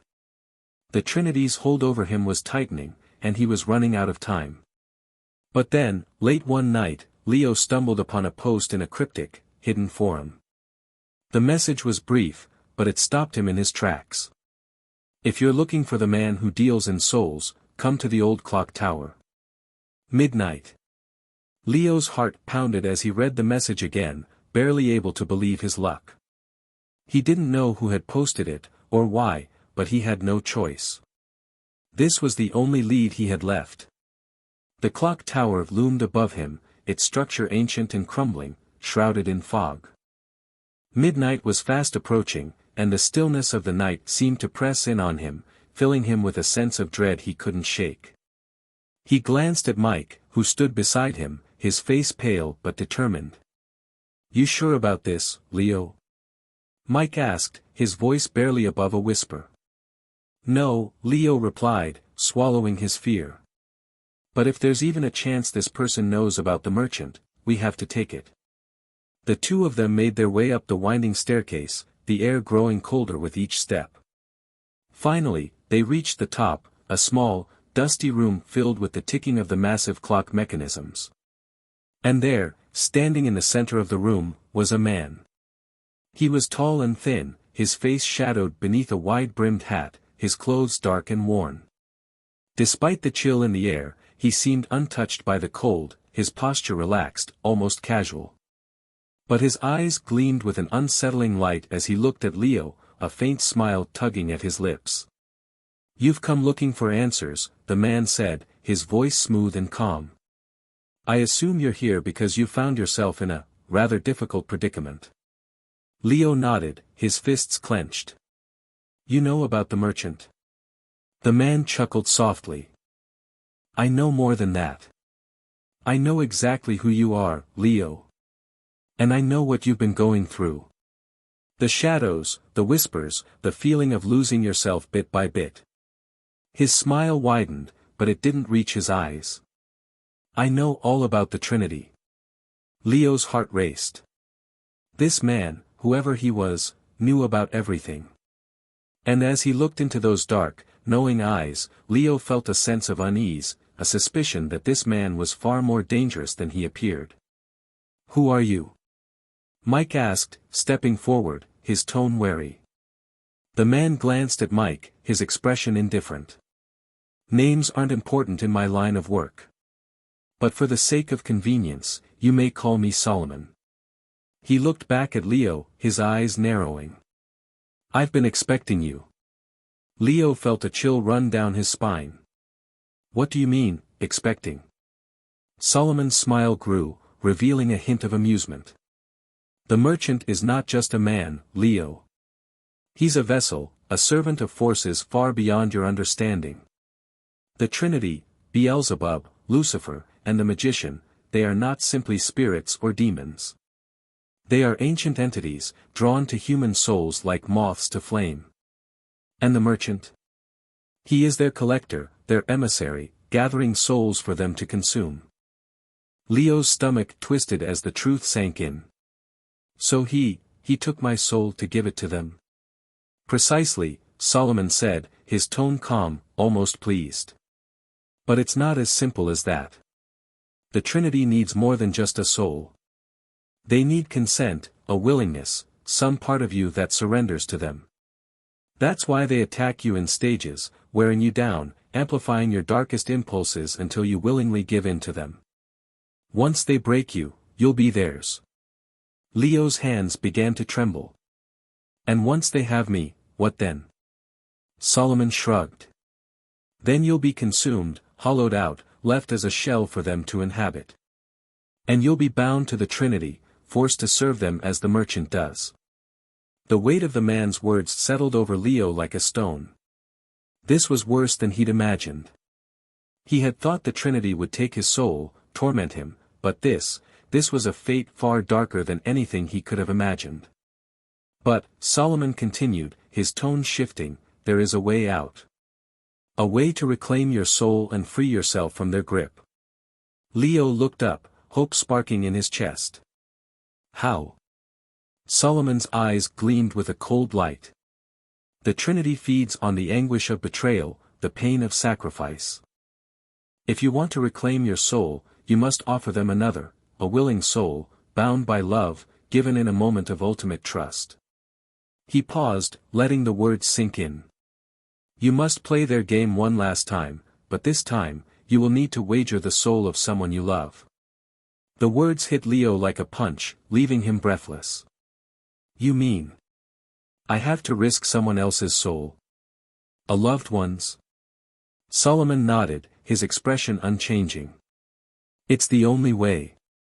The Trinity needs to be bound by choice, by sacrifice.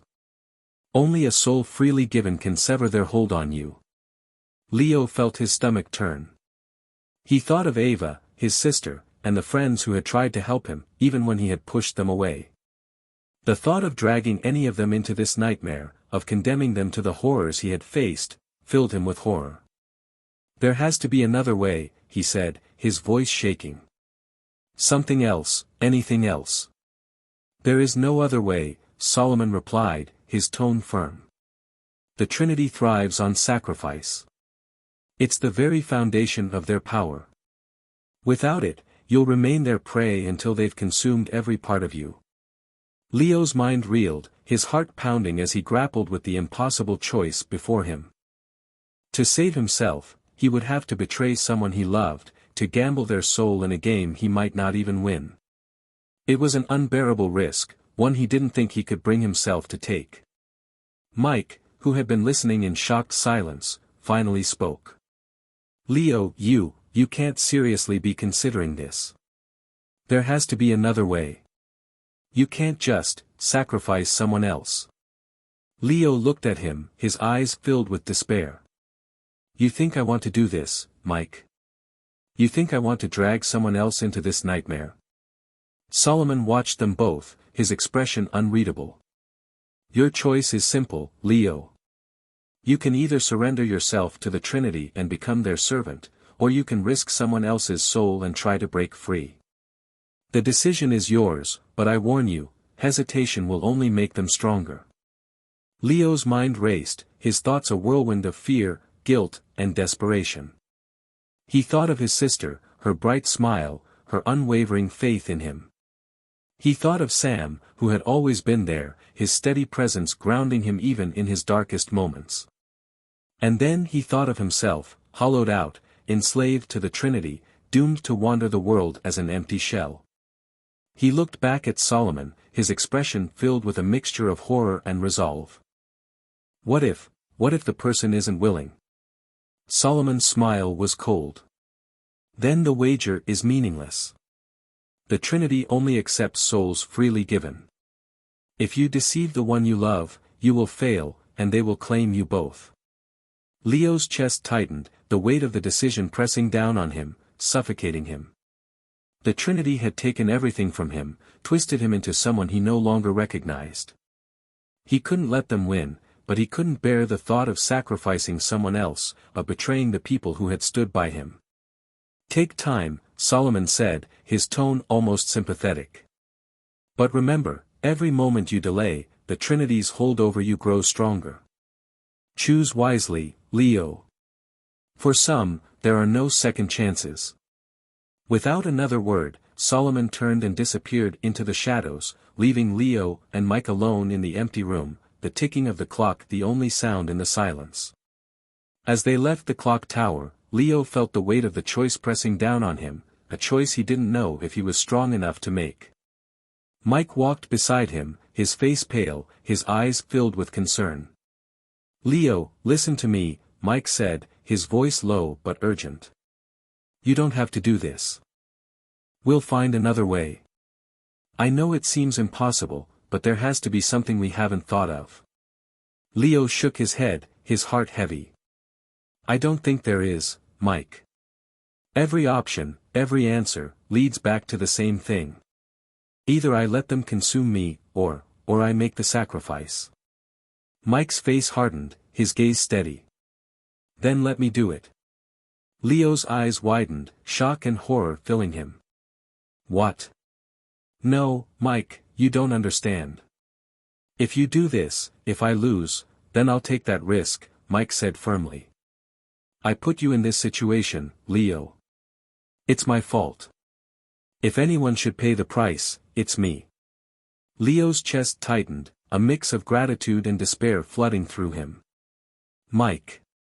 I can't let you do this. I can't let you take that risk. But Mike only smiled, his expression filled with a fierce determination. You don't have to make this choice alone, Leo. We'll face the Trinity together, and we'll win. As they walked into the darkness, Leo felt a spark of hope, a reminder that he wasn't alone, that he still had a chance to reclaim his soul. The path ahead was dark and treacherous, but for the first time, he felt a glimmer of strength. And he knew that, whatever happened, he would not go down without a fight. Chapter 11, The Inner Battle. The silence stretched between Leo and Mike as they left the clock tower, each step echoing like a heartbeat in the empty street. Leo's mind spun with the impossible choice that Solomon had laid before him. If he wanted to break free from the Trinity's hold, he would have to wager a soul, someone he loved, someone willing to trust him, even as he led them toward unimaginable danger. And if he lost, that person would be lost forever. Mike had offered to take the risk, but Leo couldn't let him. He knew Mike felt responsible, but Leo also knew that the Trinity wouldn't hesitate to twist that guilt into despair, devouring Mike just as it had tried to devour him. And he couldn't risk his sister, Ava, either. She was the last family he had. The Trinity would turn her innocence and love into something twisted and dark, filling her with the same nightmares that had haunted him. These thoughts swirled in his mind, a storm of guilt, fear, and confusion. And beneath it all, he could feel them, the Trinity, whispering, waiting. They wanted him broken, his mind weakened, his soul ready to give in. But he couldn't let them win. He couldn't let them destroy the people he loved. Leo. Mike's voice cut through his thoughts, grounding him. Leo stopped walking, turning to look at his friend. In the dim streetlight, he could see the worry etched on Mike's face, the weariness in his eyes. Leo wanted to apologize, to thank him for everything, but the words felt hollow, meaningless. "Are you really willing to risk it?" Leo asked, his voice barely a whisper. "You know what's at stake." Mike nodded, his expression unwavering. "I know, Leo. And I know it's dangerous. But I also know I can't let you face this alone. You have a better chance with someone by your side, and I'm willing to take that risk." Leo swallowed, a mix of gratitude and dread swirling within him. "Mike, if this doesn't work, if the Trinity gets you, then we'll make sure they don't," Mike interrupted, his voice firm. "We're going to find a way to win, Leo. Together." Leo took a deep breath, his resolve hardening. Solomon had made it sound like he had only two choices, to surrender himself to the Trinity, or to risk someone else's soul in a final gamble. But as he looked at Mike's determined face, he realized that there was another option: fight. Fight with every last ounce of strength he had and refuse to play the Trinity's game. He would confront the darkness inside him, no matter what it took. As they walked back to Leo's apartment, the night air grew colder, heavy with a silence that seemed to pulse, alive and aware. Leo could feel the Trinity's presence lurking, watching him, waiting for him to falter. Each step seemed to bring him closer to them, closer to the darkness that had taken root inside his soul. Once they reached his apartment, Leo slumped onto the couch, his body heavy with exhaustion. He didn't expect Mike to stay, but his friend settled into an armchair across from him, his gaze steady and reassuring. "Have you noticed anything different?" Mike asked, his voice hesitant. Leo nodded, rubbing his temples. "It's getting worse. Every time I think I'm rid of them, they come back stronger. It's like they're in my head, twisting my thoughts, turning every doubt, every fear into something dark." Mike leaned forward, his expression serious. "Then we need to find a way to fight them from the inside out." Solomon might have been right about the Trinity's power, but maybe he was wrong about the solution. "There has to be another way." The words sparked something in Leo's mind, a faint glimmer of hope. Solomon had painted a bleak picture, but he hadn't known Leo, hadn't seen the strength that lay within him. Maybe he didn't need to risk another soul to break free from the Trinity. Maybe there was a way to defeat them from within, to confront each of them and reclaim the parts of himself they had stolen. "You'll never be free." The voice was soft, barely a whisper, but it cut through his thoughts like a blade. It was Beelzebub, the entity that had twisted his anger, amplifying his darkest thoughts, filling him with bitterness and resentment. Leo's fists clenched, a surge of rage boiling within him as Beelzebub's voice continued. "You think you can fight us? You think you're strong enough? We know every dark thought, every hidden fear. We are a part of you, Leo. You can't destroy what you refuse to face." Leo gritted his teeth, his heart pounding. He could feel Beelzebub's influence seeping into his thoughts, filling him with a bitterness that tasted like poison. His mind was a storm of dark memories and painful regrets, each one magnified, twisted by Beelzebub's presence. "I don't have to fight you," Leo whispered, his voice shaking. "I just have to face you." He closed his eyes, taking a deep breath, reaching for the strength he had buried deep within himself. The anger, the bitterness, it was all part of him, but it didn't define him. He had to confront Beelzebub's influence, to acknowledge the darkness within him without letting it consume him. Slowly, he felt the presence of Beelzebub recede, the bitterness fading, replaced by a quiet resolve. But as the anger ebbed, another presence emerged, filling his mind with a cold, calculating pride. Lucifer. The pride surged through him, filling him with a sense of superiority, of detachment. He looked at Mike, and a flicker of disdain rose within him, a whisper that told him he didn't need anyone, that he was better off alone, above the petty concerns of others. But he forced it down, refusing to let Lucifer's influence twist his thoughts. "You're not in control," he said, his voice steady. "Not anymore. Lucifer's laughter echoed in his mind, cold and mocking. Is that so? You think you can face me? You think you're strong enough to resist? But Leo didn't flinch.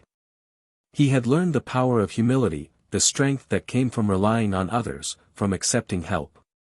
Lucifer's pride, his disdain, none of it mattered. Leo was stronger than his darkest impulses, stronger than the Trinity's influence. The presence of Lucifer faded, and for a moment, the silence in his mind was almost peaceful. But then, a third presence filled the space, chaotic and unpredictable, shifting and twisting like a shadow. The magician. A feeling of restlessness, of reckless energy, surged within him, filling him with an urge to abandon caution, to give in to impulse, to let go of control. The magician's influence was seductive, pulling him toward the edge, urging him to surrender to the thrill of chaos. But Leo stood firm, grounding himself in the memory of those who had stood by him, who had fought for him even when he couldn't fight for himself. He thought of Ava, her laughter bright and unwavering. He thought of Sam, his loyalty a constant, and of Mike, who had been willing to risk everything for him. "You can't make me forget who I am," he whispered, his voice strong and unwavering. The magician's presence wavered, its chaotic energy dimming, fading as Leo held on to the strength he had found in the people he loved. And for the first time in weeks, he felt a sense of peace, a clarity that filled him with a quiet, powerful resolve. He opened his eyes, the darkness within him fading, the voices of the Trinity silent. Mike was watching him, his expression filled with concern, but Leo could see the hope shining in his friend's eyes. You did it," Mike said, his voice filled with awe. Leo nodded, a faint smile breaking through the exhaustion that weighed on him. I think I found a way to fight them. From the inside. If I can confront each of them, face the parts of myself they've twisted, then maybe I can break free." Mike's smile was tentative, but genuine. "Then let's make sure they don't get another chance to take control." For the first time since this nightmare began, Leo felt a glimmer of hope, a sense of purpose that filled him with strength. The Trinity might still be a part of him, but they didn't own him. He was stronger than his fears, stronger than his darkest impulses, and he would prove it, no matter what it took. As they sat in the quiet stillness, Leo knew the battle was far from over.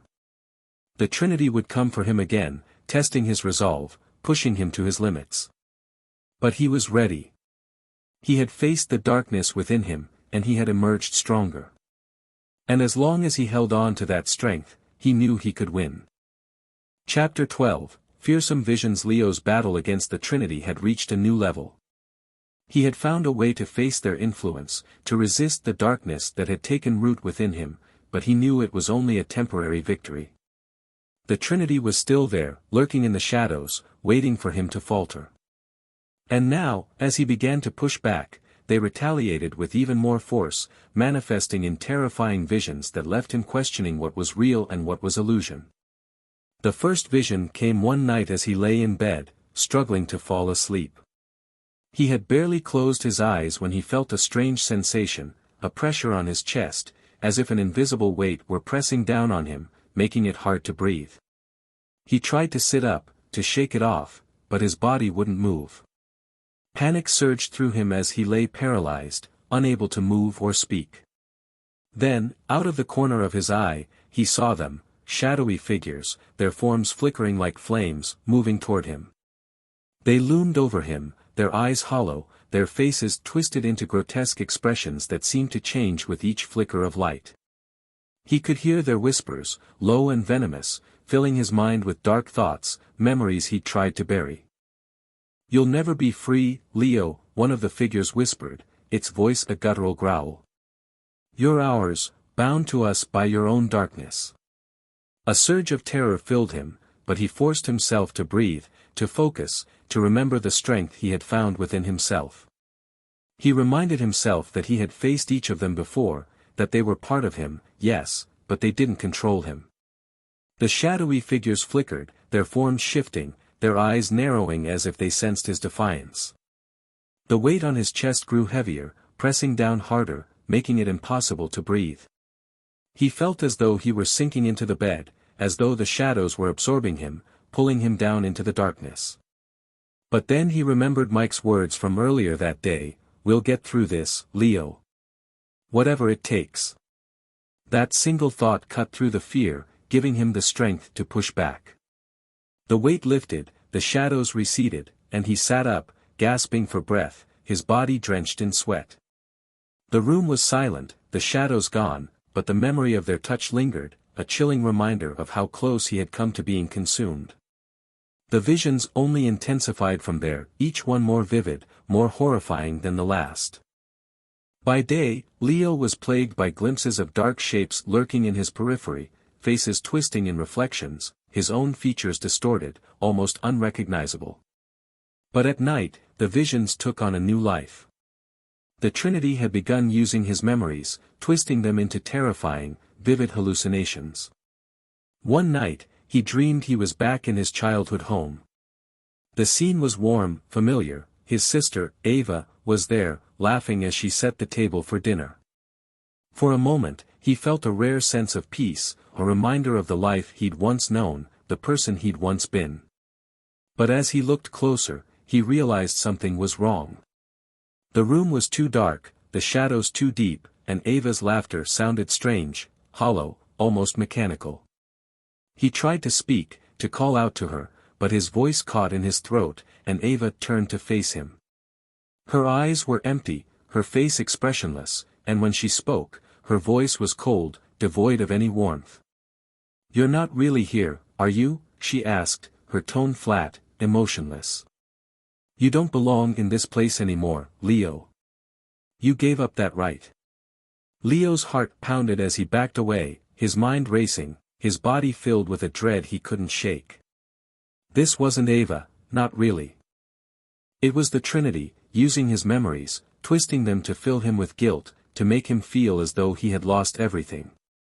"You abandoned us, Leo," she continued, her voice a chilling monotone.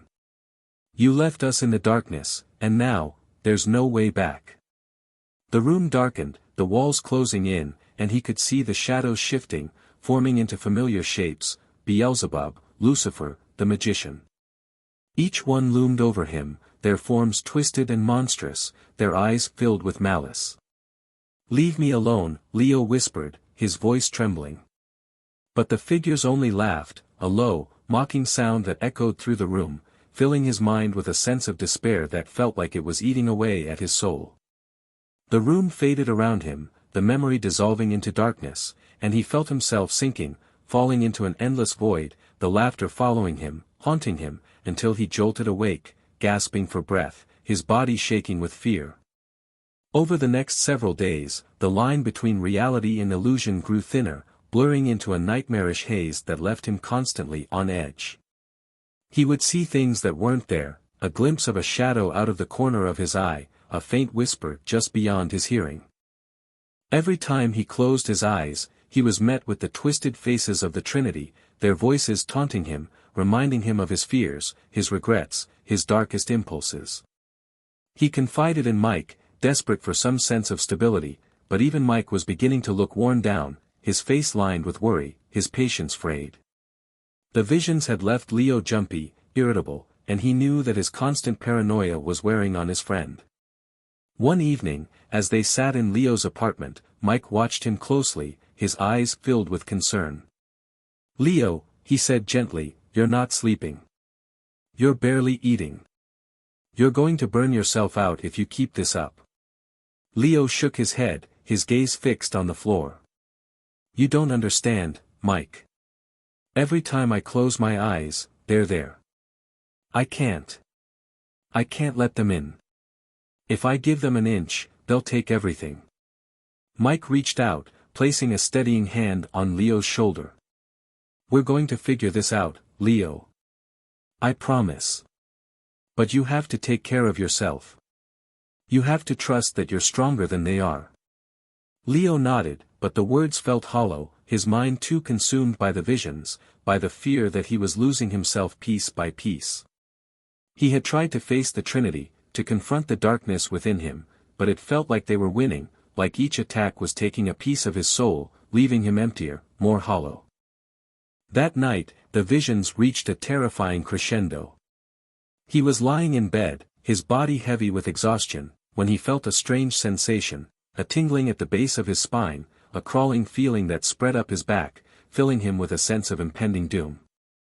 He opened his eyes, and there, standing at the foot of his bed, were the three figures, Beelzebub, Lucifer, and the magician. They looked different this time, more real, their forms solid, their eyes filled with a malevolent intelligence that sent a chill through him. Beelzebub's face was twisted with rage, his eyes burning with an intense hatred that seemed to pierce through Leo's very soul. Lucifer's gaze was cold, calculating, a cruel smile playing on his lips. And the magician's face was a shifting mask of emotions, laughter and madness flickering in his eyes. "You think you're strong enough to resist us?" Beelzebub sneered, his voice a guttural growl. "You're nothing, Leo. Weak. Helpless. A child playing at being strong." Lucifer took a step forward, his gaze unblinking, his voice cold and calm. "We know your every fear, every regret. You're ours, bound to us by your own darkness." The magician let out a high, manic laugh, his eyes gleaming with a twisted delight. "You can't escape us, Leo. We're part of you. Forever." Leo felt his body go numb, a wave of terror washing over him as he struggled to find his voice, to push back against the darkness closing in around him. But the figures were relentless, their presence suffocating, their voices filling his mind, drowning out his thoughts, his sense of self. For a moment, he thought he might give in, that he might surrender to the darkness, let the Trinity take him, end the endless torment. But then, a memory flickered in his mind, a memory of Ava, her laughter, her unwavering faith in him. And in that moment, he found a sliver of strength, a faint but unyielding determination. "No," he whispered, his voice barely audible. "I'm not yours. I'll never be yours." The figures recoiled, their faces twisting with fury, their forms flickering, losing their solidity. They let out a collective roar, their voices overlapping in a terrifying cacophony that echoed through the room, filling him with a sense of dread that left him breathless. But he didn't back down, didn't let them break him. "I know who I am," he said, his voice growing stronger. "And I won't let you take that from me." The shadows writhed, their forms dissolving, fading into the darkness. The room grew silent, the air still, and for a moment, Leo thought he was alone, that he had won. But the lingering chill told him otherwise. They were still there, lurking, waiting for the next opportunity to strike. As he lay in bed, his body trembling, he knew that the battle was far from over. The Trinity was relentless, and they would come for him again, pushing him to his limits, testing his resolve. But he also knew that he was stronger than he had ever realized. He had faced them, confronted his darkest fears, and he had survived. And as long as he held on to that strength, he knew he could keep fighting. Chapter 13, Lasting Scars. Leo's encounters with the Trinity had left him shaken, but he knew that the true horror lay not in the visions, the whispers, or even the physical attacks, it was in the way the Trinity was changing him, chipping away at his sense of self, hollowing him out bit by bit. Each encounter left a mark, an imprint of the darkness he was fighting against, and he could feel those marks seeping into his very being. But the Trinity's influence wasn't just inside him anymore. It was starting to leave visible signs, scars that he couldn't hide from the world, nor from himself. One morning, Leo woke up feeling colder than usual, his body heavy with exhaustion despite the hours he had spent in bed. The room was dim, the light filtered through the gray clouds outside, casting eerie shadows across his walls. He moved to get up, but a dull ache pulsed through his body, as if he'd been bruised in his sleep. As he pulled himself out of bed, he caught sight of his reflection in the mirror on his dresser, and froze. Dark shadows ringed his eyes, making him look gaunt and haunted, almost skeletal. But what held his gaze were the bruises, deep, purplish marks that traced down his arms, his neck, even his face. They looked like fingerprints, as though someone, or something, had grasped him tightly, leaving a sinister trail across his skin. He reached up to touch them, his fingers trembling, and the bruises stung, the pain sharp and lingering. He clenched his jaw, feeling a surge of anger and fear twist in his chest. The Trinity wasn't just haunting him in his mind, they were leaving their mark on his physical body, each encounter scarring him in ways that felt inescapable. A knock on his door jolted him out of his thoughts, and he quickly threw on a long-sleeved shirt, covering the bruises as best as he could. He didn't have to look to know who it was. Mike had become his constant shadow, checking in on him daily, determined to be there for him no matter how hard Leo tried to push him away. "Hey," Mike said, stepping into the room, his gaze immediately sharpening as he took in Leo's appearance. "You look terrible. Worse than usual, I mean." Leo tried to smile, but the expression felt hollow. "Thanks, Mike. Always good to hear that I look like I've been hit by a truck." Mike's eyes narrowed. "Seriously, Leo. You look different. You don't look like yourself anymore." Leo shifted uncomfortably, tugging at the sleeves of his shirt to hide the bruises. He didn't want to talk about the marks, didn't want to admit just how deeply the Trinity's influence was affecting him. "Just, haven't been sleeping well," he muttered, trying to brush it off. But the weight of Mike's gaze was heavy, unrelenting, and he knew his friend wasn't fooled. "Leo, you've been saying that for weeks." "This isn't just lack of sleep," Mike said, his voice low but filled with concern. "You look like you're fading away. Are they doing this to you?" Leo hesitated, feeling the truth pressing against his lips, heavy and bitter. He knew he couldn't hide this from Mike any longer. His friend had seen him at his worst, had stood by him through every moment of terror and doubt, even when Leo himself had tried to shut him out. "They're leaving marks," he admitted, his voice barely above a whisper. "I don't know how, but every time they come, every time I see them or hear them, it leaves something behind. It's like they're eating away at me." Mike's face paled, a mix of horror and anger flashing in his eyes. "Leo, you can't keep letting this happen. There has to be something we can do to stop them. We can't just sit here and watch as they tear you apart." Leo shook his head, a grim smile tugging at his lips. "You think I haven't tried? Every time I push back, every time I resist, they come back stronger. It's like they're feeding on my fear, on my anger, and I can't seem to escape it." Mike clenched his fists, his gaze dark with determination. "Then we have to find a way to fight back. I don't care what it takes, Leo.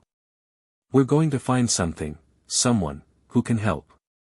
That afternoon, they went to the mystic once more, hoping that she might have some insight into what was happening. She greeted them with a solemn expression, her gaze lingering on Leo's face as though she could see the marks that he'd tried to hide. "You're losing yourself," she said, her voice soft but filled with sorrow. "The Trinity's hold on you is growing stronger.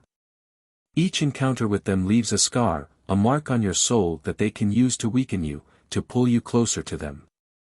Leo clenched his fists, the anger boiling within him. "Is there anything I can do?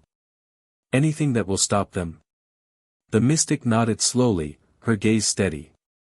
"The Trinity feeds on the parts of yourself that you hide, the parts that you refuse to confront. You must face them directly, without fear, without anger. Only by accepting these parts of yourself can you weaken their influence." Leo's chest tightened, the weight of her words pressing down on him. It wasn't enough to resist the Trinity, he had to accept the darkness within him, the parts of himself that he had spent years trying to bury. He had to confront the anger, the pride, the chaos that lurked within his soul and find a way to make peace with it. "Easier said than done," he muttered, the bitterness seeping into his voice. The mystic's gaze softened, a hint of sympathy in her eyes. "I know it seems impossible, but you are stronger than you realize. You have endured their attacks, faced their darkness, and yet you are still here. That is a strength few possess." Leo looked away, the shame twisting in his gut. He didn't feel strong. He felt weak, broken, hollowed out by the Trinity's influence. But he knew that he couldn't give up, not now, not when he had come so far. As they left the mystic's home, Mike placed a reassuring hand on Leo's shoulder, his gaze filled with determination. "We're going to beat this, Leo. I don't care how long it takes or how hard it gets. We're going to find a way." Leo nodded, a faint spark of hope flickering within him. He had faced the Trinity's darkness, had survived their attacks, and he knew that he couldn't let them win. But the scars they left behind, the marks on his skin, the memories of their voices, the feeling of their hands clawing at his soul, were reminders of just how much they had taken from him. In the days that followed, the marks only grew worse. Each night, he would wake with new bruises, new scars, each one a reminder of the Trinity's hold on him. He avoided mirrors, unable to bear the sight of his own reflection, the hollow look in his eyes, the bruises that trailed down his arms, his neck, his chest. He felt like a stranger in his own body, each mark a reminder of the parts of himself that the Trinity had twisted, corrupted. The anger, the pride, the chaos, they were all part of him, but they had been turned against him, used to strip away his humanity, his sense of self. But with every scar, every mark, he also felt a growing resolve. The Trinity might have been able to leave their marks on him, but they couldn't take his soul, not completely. He was still here, still fighting, and he knew that he couldn't let them break him. One evening, as he stood in front of the mirror, he looked at the bruises, the scars, the hollow look in his eyes, and felt a strange, fierce determination rise within him. "I am still here," he whispered, his voice low but filled with defiance. "You may have taken pieces of me, but I am still here." The shadows in the room seemed to shift, the air growing heavy, and he knew that the Trinity could hear him, that they were watching, waiting for him to falter. But he refused to let them win. He had faced their darkness, had endured their attacks, and he knew that he could withstand whatever they threw at him. The scars, the bruises, the hollow look in his eyes, they were all part of him now, reminders of the battle he was fighting, the struggle to reclaim his soul. And as he stared into his own reflection, he felt a surge of strength, a reminder that he was stronger than the darkness within him. The Trinity might leave their marks on his body, might twist his thoughts, might try to consume him from the inside out. But he was still here, still fighting, and he knew that he would not go down without a fight. Chapter 14, Ritual of Protection. Leo's body and mind were nearing the breaking point. The bruises, the shadows lurking in every corner, and the relentless whispers that filled his thoughts had drained him of nearly all his strength. The Trinity's hold on him felt like a tightening noose, one that left him gasping for air, fighting just to hold on to his own identity. But now, the mystic's words echoed in his mind, a ritual of protection.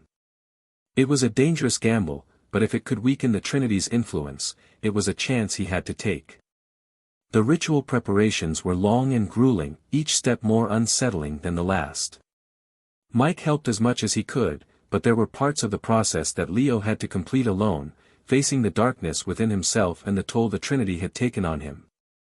The mystic had warned him that the ritual would push him to the edge, that the Trinity would retaliate, attacking him from within, but he was prepared to do whatever it took. In the dim candlelight of his apartment, he set up the items the mystic had instructed him to collect. Each one was carefully chosen, symbolic of the parts of himself the Trinity had corrupted. He placed them in a circle, his heart pounding as he double-checked each position. He didn't know if he had the strength for this, but he had no choice. This ritual was his only hope.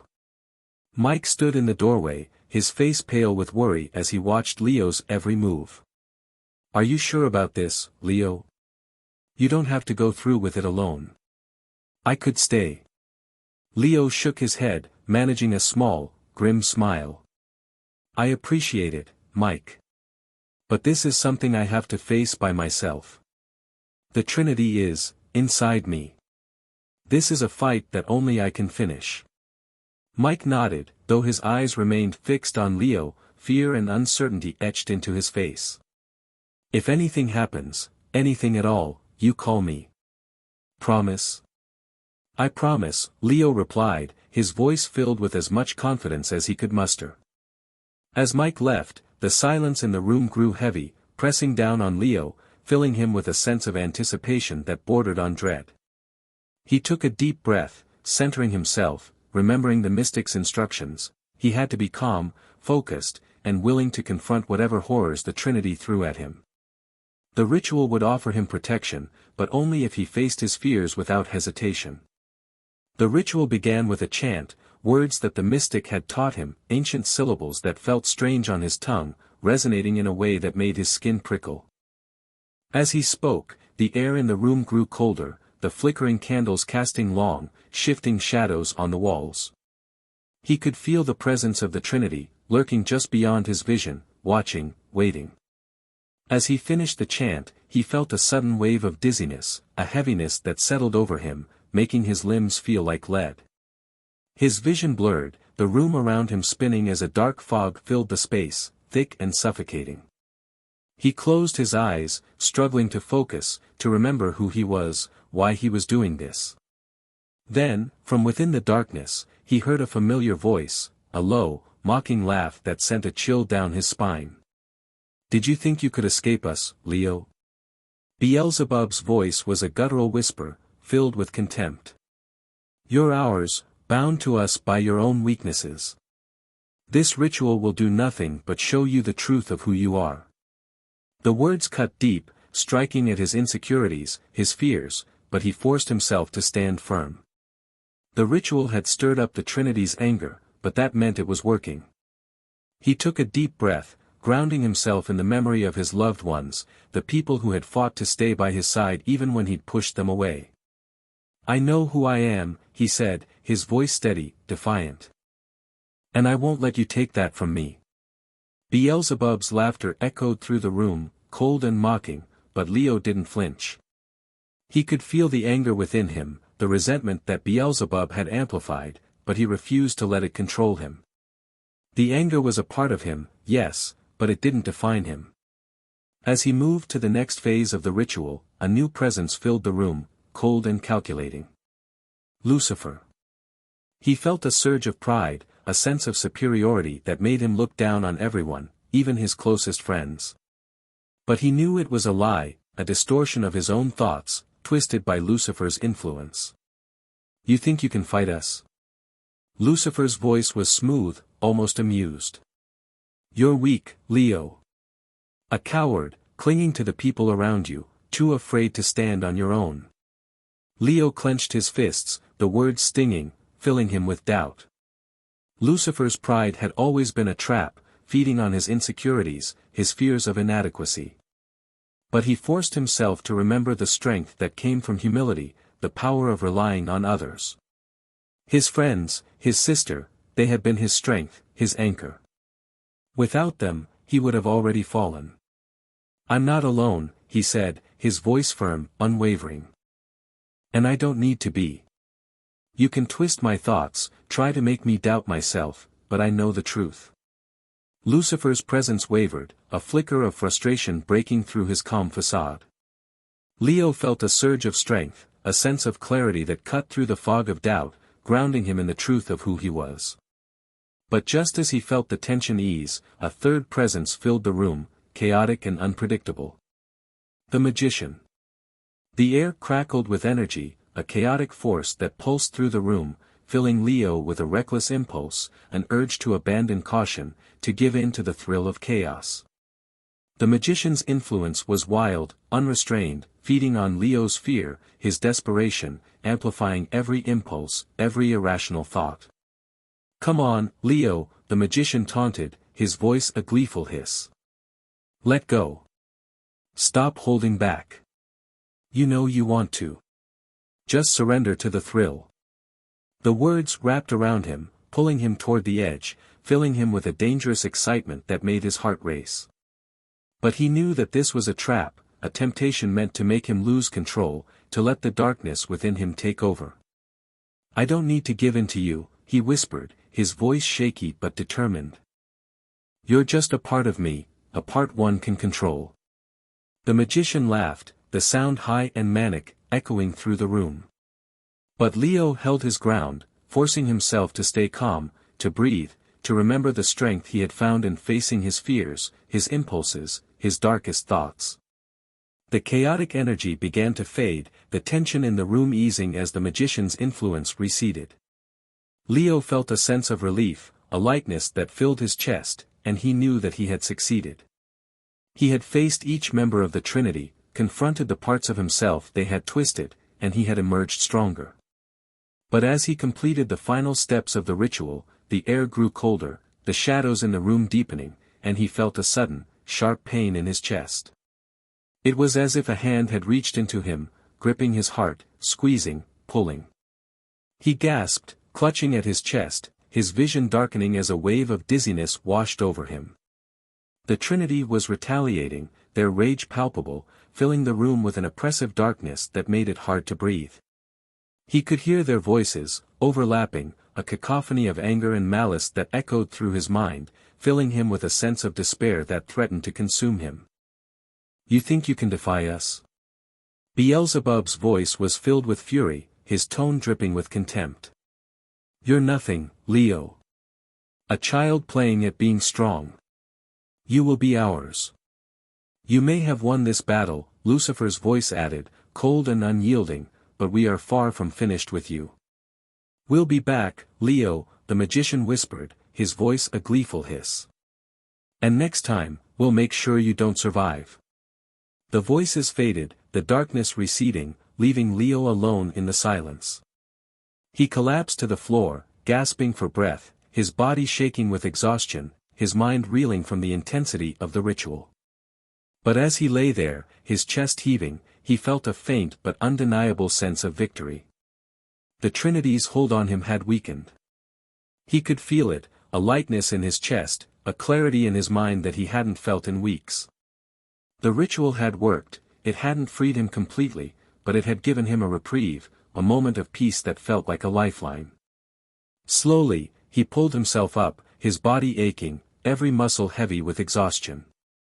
But he was still here, still himself, and for the first time, he felt like he had a fighting chance. When Mike returned, his face filled with worry, Leo managed a tired smile, a spark of hope flickering in his eyes. I think I did it, Mike," he said, his voice hoarse but filled with quiet determination. "I think I weakened them." Mike's eyes widened, relief flooding his face. "Leo, that's incredible. I knew you could do it." Leo nodded, though he could still feel the shadows lingering at the edges of his mind, a reminder that the Trinity was still there, watching, waiting. But he wasn't afraid, not anymore. He had faced the darkness within himself, had confronted the Trinity's influence, and he knew that he could keep fighting. The path ahead was still treacherous, but he was ready. Whatever the Trinity threw at him, he would be ready. Chapter 15, The Decision. The ritual of protection had given Leo a brief, precious reprieve. For the first time in weeks, the heavy fog of dread and anger had lifted, and he could feel the Trinity's influence weaken, their voices fading from the relentless din in his mind. But he knew the victory was temporary. The Trinity would be back, and each time, they'd come harder, fiercer, until they could claim him entirely. The mystic had told him that the ritual was only a short-term shield. To truly break free, he'd have to make a final choice, a choice he had been dreading since the moment Solomon had laid it before him. The Trinity needed a soul offered willingly, a willing sacrifice that would take his place, and it had to be someone who loved him. And he knew who that person would have to be. Ava, his sister, his only family. The days after the ritual were both blessedly calm and filled with a sense of dread so thick it was hard to breathe. His bruises faded, the shadows retreated, and for a moment, he felt almost like his old self. But the thought of Ava haunted him. He hadn't told her about the Trinity, hadn't told her about the merchant, or the soul wager. She'd only known that he was struggling, facing something dark and terrible, and she tried, in her own way, to support him. She would never hesitate to help him, not for a moment. But Leo knew that this final gamble would be more than she'd bargained for, more than he could bear to ask. One evening, as the sky turned a shade of gray and the first stars began to peek through, Leo found himself outside her apartment. She had invited him over for dinner, and he had agreed, needing to see her, to feel the warmth of her presence. But he wasn't ready to tell her what he was considering. Not yet. Ava greeted him at the door with a warm smile, her eyes lighting up with that familiar spark that never failed to comfort him. "Leo, you're looking better," she said, her voice filled with relief as she pulled him into a hug. "I was so worried about you." He hugged her back, the guilt gnawing at him as he realized how much she truly cared, how much she had been there for him, even when he hadn't been fully honest with her. "I know, Ava," he replied, forcing a smile. I'm getting through it. It's been a long road, but I think I'm finally starting to see the end." Ava ushered him inside, the familiar smell of her cooking filling the air, a comforting reminder of the countless meals they'd shared, of the laughter and the warmth they'd found in each other's company. They sat down to eat, the conversation light, filled with memories and small, easy moments that made him almost forget the darkness that loomed over him. But as the evening wore on, he felt the weight of his secret pressing down on him, the truth clawing at his insides. He couldn't keep lying to her, couldn't pretend that everything would be fine. She deserved to know, to understand the choice he was about to make. "Ava," he began, his voice low, hesitant. "There's something I need to tell you. Something I haven't been honest about." She looked at him, her expression shifting to one of concern. "Leo, what is it? You can tell me anything." He took a deep breath, his heart pounding. "You remember when I told you about the problems I've been facing? The darkness, the nightmares?" She nodded, worry clouding her eyes. "Yes. I know it's been hard for you, but I didn't want to push. I wanted to give you the space to tell me when you were ready." "Well," he said, his voice breaking slightly, "the truth is, it's not just nightmares. It's something real. Something dark, something that's been taking over me. There are these entities, Ava. They're called the Trinity, and they've been trying to take me. To possess me, body and soul." Ava's face paled, her hand flying to her mouth. "Leo, that sounds, are you sure? How do you know?" He nodded, his gaze steady, determined. "Because I've felt them. I've seen them, heard them. They're real, Ava. They've been haunting me, tormenting me, feeding on every dark thought, every doubt. They want my soul, and they've been tearing me apart, bit by bit." Ava's eyes filled with tears, her face a mask of shock and fear. "Why didn't you tell me? Why did you try to handle this alone?" "Because I didn't want you to be dragged into it. I thought I could handle it, that I could fight them off. But it's not that simple." He paused, the words heavy in his throat, the truth more painful than he could bear. "There's a way to end it, but it's dangerous. And it might mean losing everything." Ava reached across the table, grasping his hand, her gaze filled with fierce determination. "Then we'll figure it out together, Leo. Whatever it takes. I'm here for you." He felt a surge of emotion, a mix of gratitude and despair, but he forced himself to keep talking, to make her understand what he was asking of her. "It's not that simple," he whispered, his voice breaking. "To break free from them, I have to make a choice. I have to risk a soul, a willing soul, someone who loves me. It's the only way, Ava. And I don't have anyone else I can ask. I don't know if I can do this, if I can even ask you to take that risk." Ava's eyes widened, realization dawning as she absorbed his words. "You're asking me to put my soul on the line? To risk everything for you?" Leo nodded, his heart pounding, his hands trembling as he held hers. "Yes, Ava. I know it's more than I have any right to ask. But if I don't do this, they'll take me. And I'll be gone, worse than gone. I'll be one of them, a shell, a servant, cursed to feed on other souls just like mine." Ava was silent, her face pale, her eyes filled with a mixture of fear and love. She looked away, her hands still clutching his, her shoulders tense as she considered his words. "I don't know, Leo," she whispered after a long pause, her voice filled with uncertainty. This is so much. I'm scared. I want to help you, but, my soul. That's forever." Leo's heart ached as he watched her struggle, the guilt and fear twisting inside him, filling him with a sense of despair that felt almost unbearable. He had been willing to do anything to save himself, to break free from the Trinity, but he hadn't fully realized the weight of what he was asking of her. "I understand," he said, his voice barely above a whisper. "I know it's too much. I can't force you to do this, Ava. I would never want you to suffer because of me."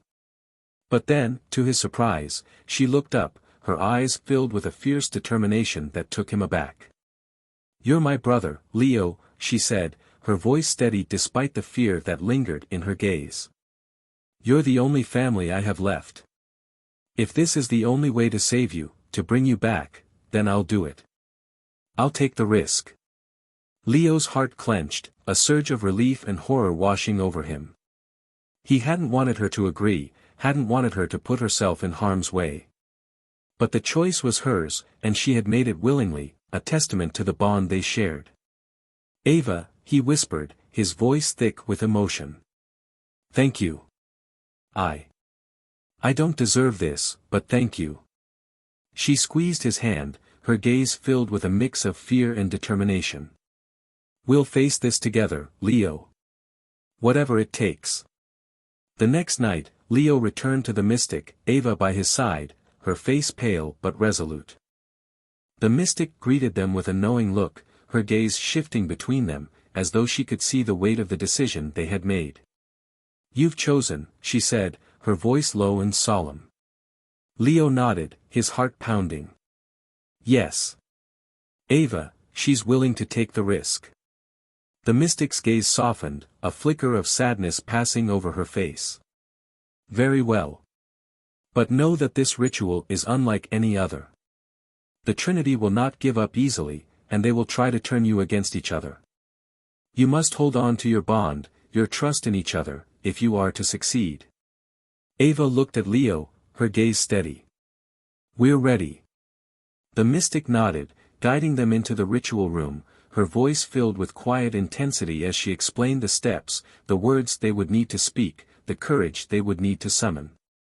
And as they prepared, Leo felt a sense of calm settle over him, a quiet strength that he hadn't felt in weeks. They would face the Trinity together, bound by love, by trust, by a bond that no darkness could break.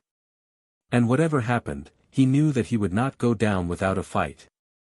As the ritual began, the air grew heavy, the shadows deepening, the presence of the Trinity filling the room with a suffocating darkness. But as he looked at Ava, her face filled with courage and determination, he felt a surge of strength, a reminder of the love that had brought them to this moment. They were ready. Chapter 16, The Merchant's Return. The ritual was set. Leo and Ava had prepared as much as they could, but nothing could dispel the dread that hung over them like a shroud. They stood side by side in the mystic's darkened room, surrounded by symbols and sigils that she had drawn with painstaking precision. The air felt heavy, thick with the energy of the ritual, and every flicker of the candles cast long, distorted shadows that seemed to watch them with dark intent. The mystic had warned them that the Trinity would not come without a fight, that their combined presence would tear at the very fabric of Leo's mind, his soul.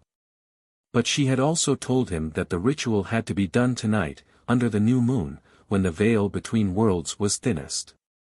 And it was in this thin, twilight space that the merchant would return. "Do not break your bond," the mystic had cautioned them. "No matter what they show you, no matter what fears or doubts they stir up, remember why you're here. Only your shared strength can hold back the Trinity's wrath." Ava squeezed Leo's hand, and he looked down at her, his heart swelling with gratitude and fear. She had agreed to stand beside him, to risk everything for a chance at his freedom.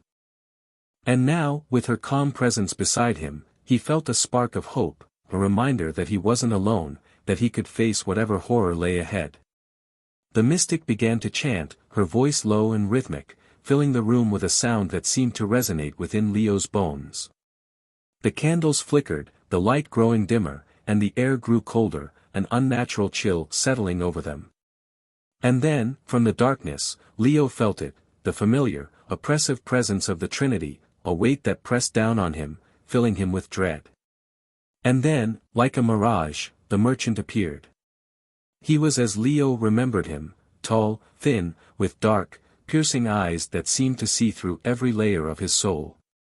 His smile was small, almost polite, but there was a malice in his gaze, a hunger that made Leo's skin crawl. "Leo," the merchant said, his voice smooth and measured. "I had almost begun to wonder if you'd given up. And yet here you are, with such an interesting companion." Leo took a deep breath, meeting the merchant's gaze with all the courage he could muster. "I know who you are now. And I know what you're here for." The merchant's smile widened, a flicker of amusement in his eyes. "Is that so? And what is it that you believe you know, Leo?" "You're here to collect souls for the Trinity," Leo replied, his voice steady despite the fear twisting in his gut. "You offered me a wager, and I lost. But now I'm here to win back my soul." The merchant tilted his head, his eyes gleaming with something that looked almost like pride. "Ah, yes. You do understand, then. The Trinity does not take without a willing gift. To win, you must wager something of equal value, something you cherish, something you love." His gaze shifted to Ava, his smile growing darker. "Are you prepared to risk her soul for a chance at your own?" Ava's grip on his hand tightened, and Leo felt a surge of determination. They had agreed to this together, and he would not back down now. "Yes," Leo replied, his voice firm. "We're prepared." The merchant's expression grew more serious, his eyes narrowing as he studied Leo and Ava. "Very well. But know this, Leo, this game is not like the last. This is a game of survival, a test of loyalty, of trust. And should you fail, you will both belong to the Trinity." Leo swallowed, the weight of the merchant's words settling over him like a dark cloud. But he nodded, unwilling to show fear, unwilling to give the merchant any satisfaction. "Then let the game begin," the merchant said, a gleam of excitement in his eyes. In an instant, the room changed. The walls shifted, dissolving into shadows, and the floor beneath them vanished, replaced by an endless void that seemed to stretch in every direction. Leo and Ava were standing alone in the darkness, the silence pressing in on them, suffocating. Leo looked around, his heart pounding, every nerve on edge as he searched for any sign of the merchant, of the Trinity. But there was nothing, just an oppressive silence, a darkness that felt alive, waiting to consume them. Then, a voice echoed through the void, low and mocking. "Did you really think you could escape us, Leo?" It was Beelzebub, his voice filled with contempt, a sneer that sent a chill through Leo's body.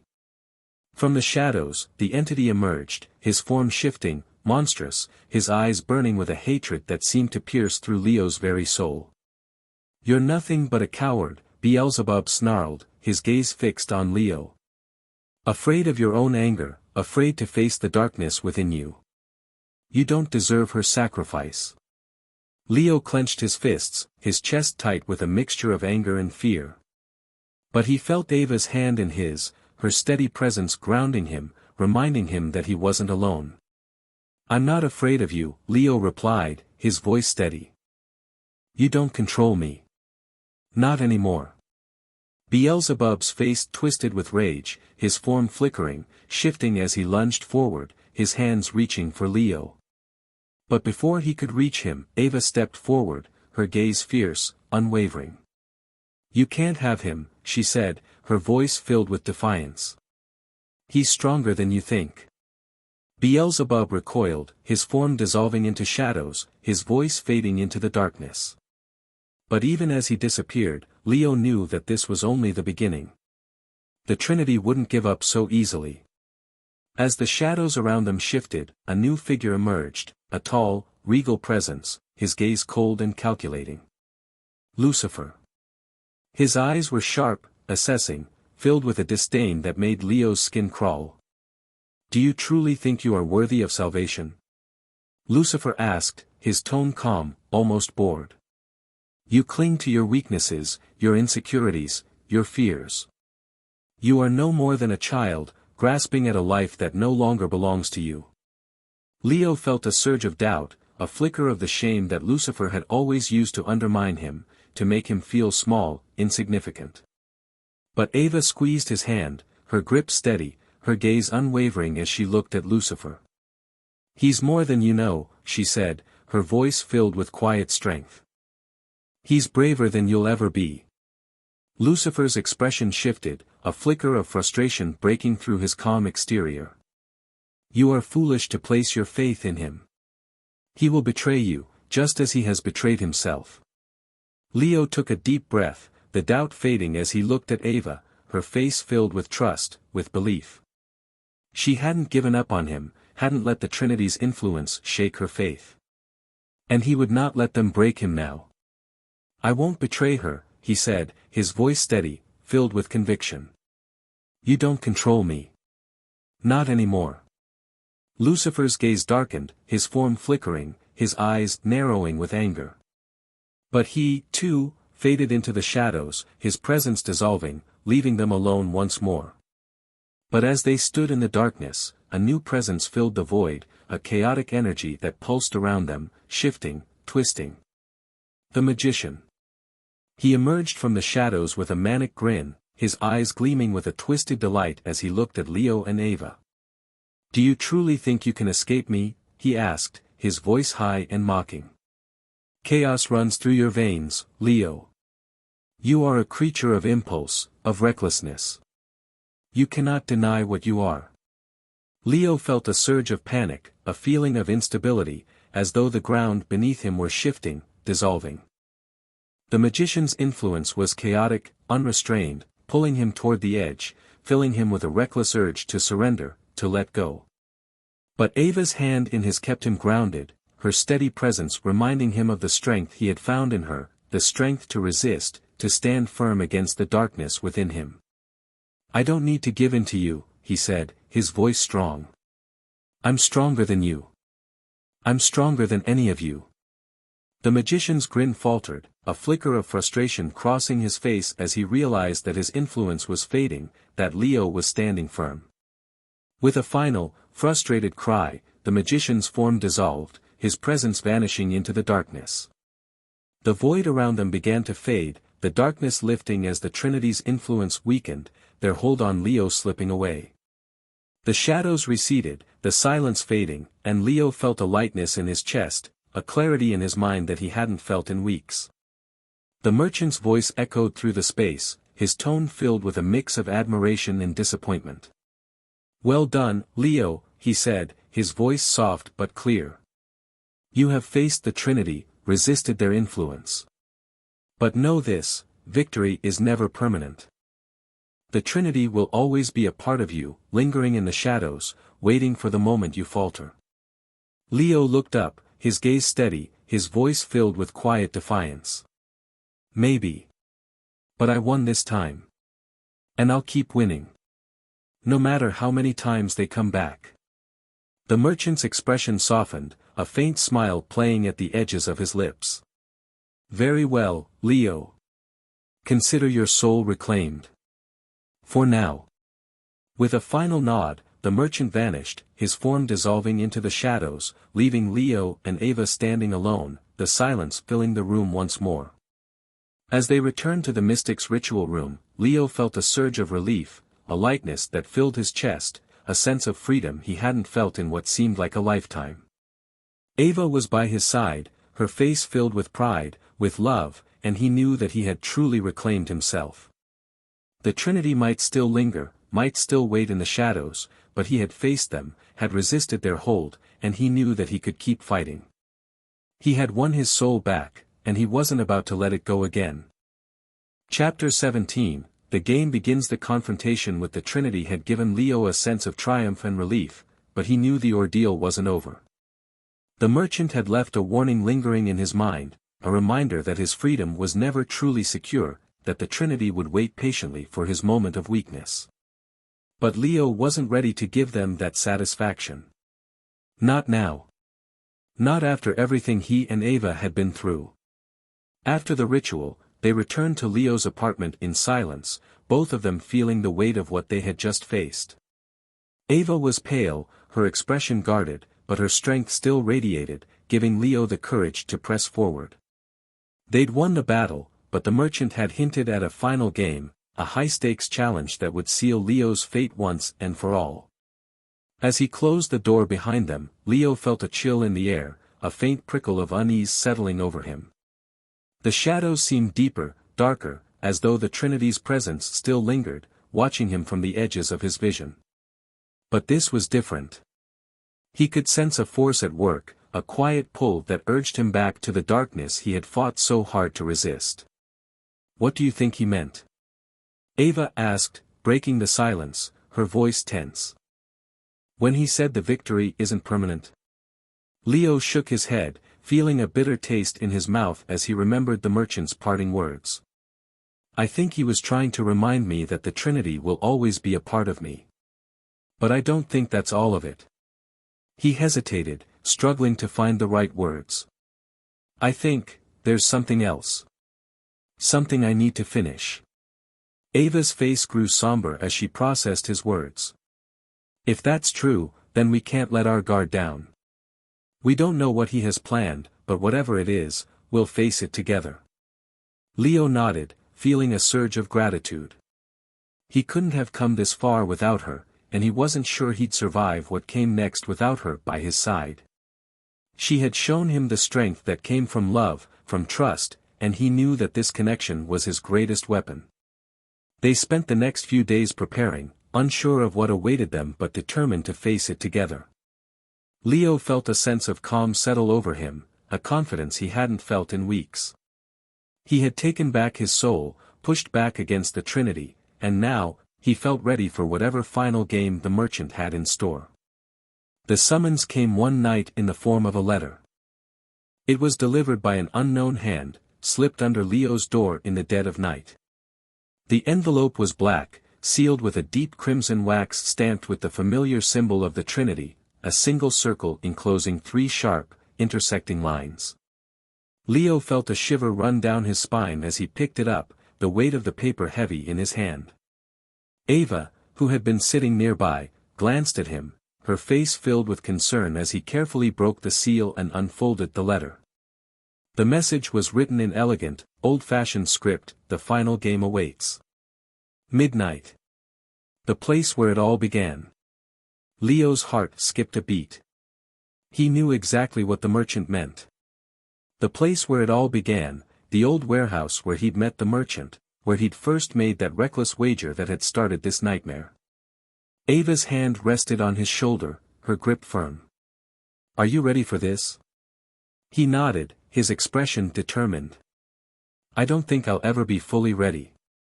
But we don't have a choice. We have to finish this."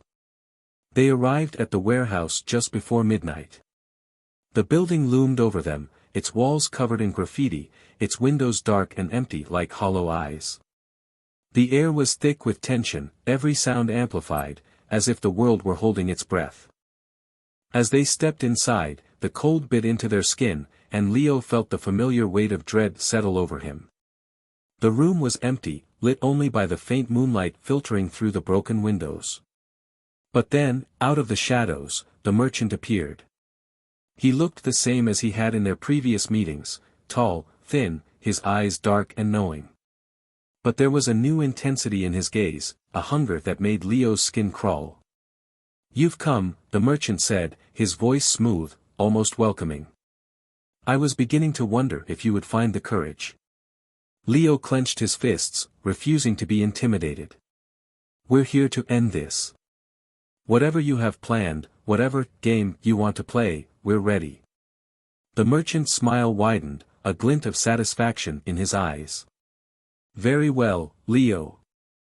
This will be a game of wits, of strategy. A test of your loyalty, your resolve. You have already wagered your soul, and you've managed to reclaim it. But this time, you must place a higher bet, one that will truly test the depths of your conviction. Leo's gaze hardened, his voice steady. What do you want? The merchant's eyes shifted to Ava, his smile growing darker. Her soul. A willing sacrifice, bound by love and loyalty. If she chooses to stand by you in this game, to risk her very soul, then you will both face the Trinity's judgment. Win, and your souls will be free, untouchable. But if you lose, he trailed off, his meaning clear. Leo felt his stomach twist, a cold sweat breaking out on his skin. He glanced at Ava, his heart pounding as he considered the stakes, the weight of what they were about to risk. Ava looked back at him, her gaze steady, unwavering. We've come this far, Leo. We're in this together. The merchant's smile grew, his satisfaction evident. Then let the game begin. With a wave of his hand, the merchant transformed the room.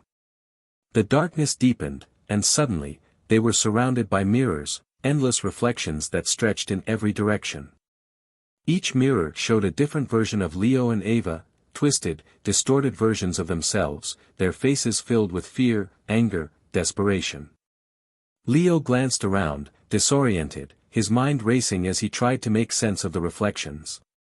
The merchant's voice echoed through the space, filling his mind with a sense of foreboding. This is a maze of illusions, the merchant said, his voice seeming to come from every direction at once. Every reflection you see is a possibility, a version of your fate. Some are real, others are false. But only one path will lead you to freedom. Ava took his hand, grounding him, her gaze filled with determination. We'll find the way, Leo. Together. They moved forward, navigating the maze, each step revealing new reflections, each one more unsettling than the last. In one mirror, they saw themselves trapped, their faces hollow, empty, enslaved to the Trinity's will. In another, they saw a version of Leo alone, his eyes filled with sorrow, his soul lost forever. And in yet another, they saw Ava, her face twisted with anger, hatred, an image of what she could become if the Trinity claimed her. Each reflection was a reminder of the risks they faced, the price they would pay if they failed.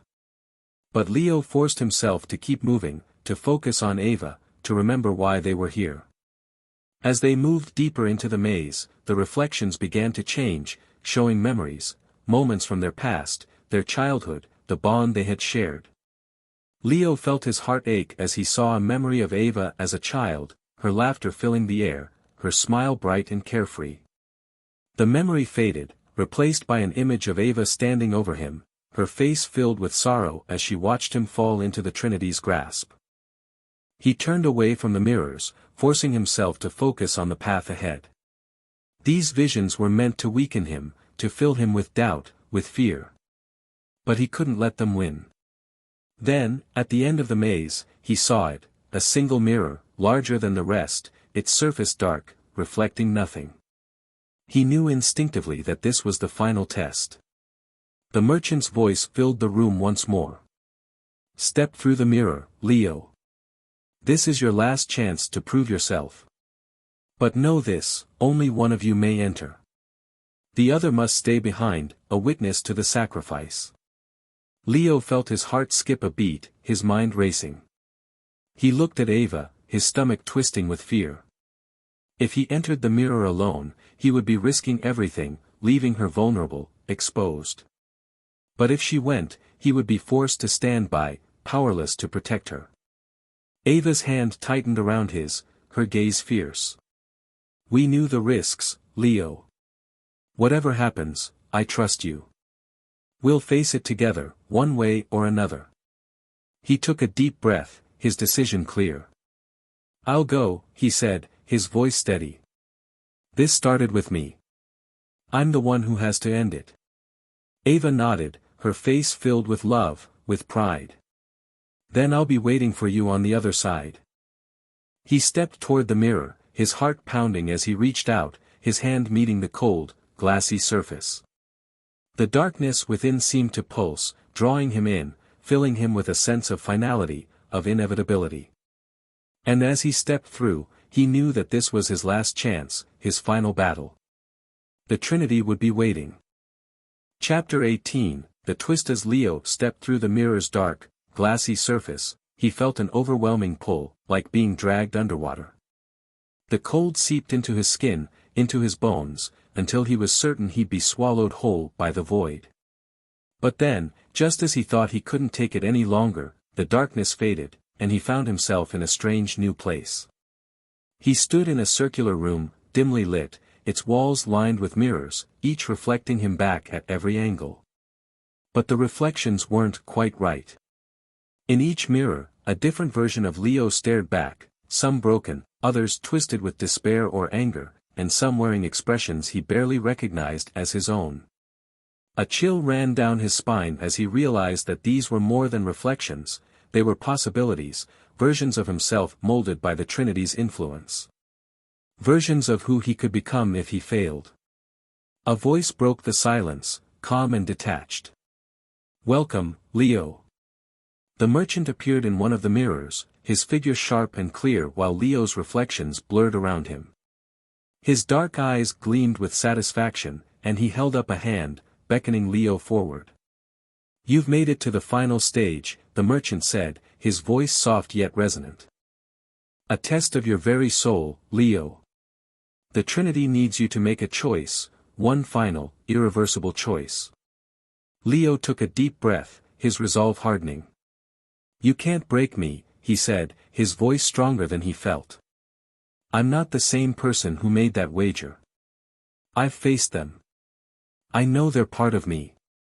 The merchant's mouth twisted in a slight smile, a glint of amusement in his eyes. "Ah, but they are more than a part of you, Leo. They are the essence of your fears, your doubts, the very aspects of yourself you've tried so hard to deny. They've thrived on your struggle, grown strong from every crack in your armor." He paused, his gaze cold and unyielding. "And now, the Trinity requires your willingness to choose. The ritual isn't complete until you decide."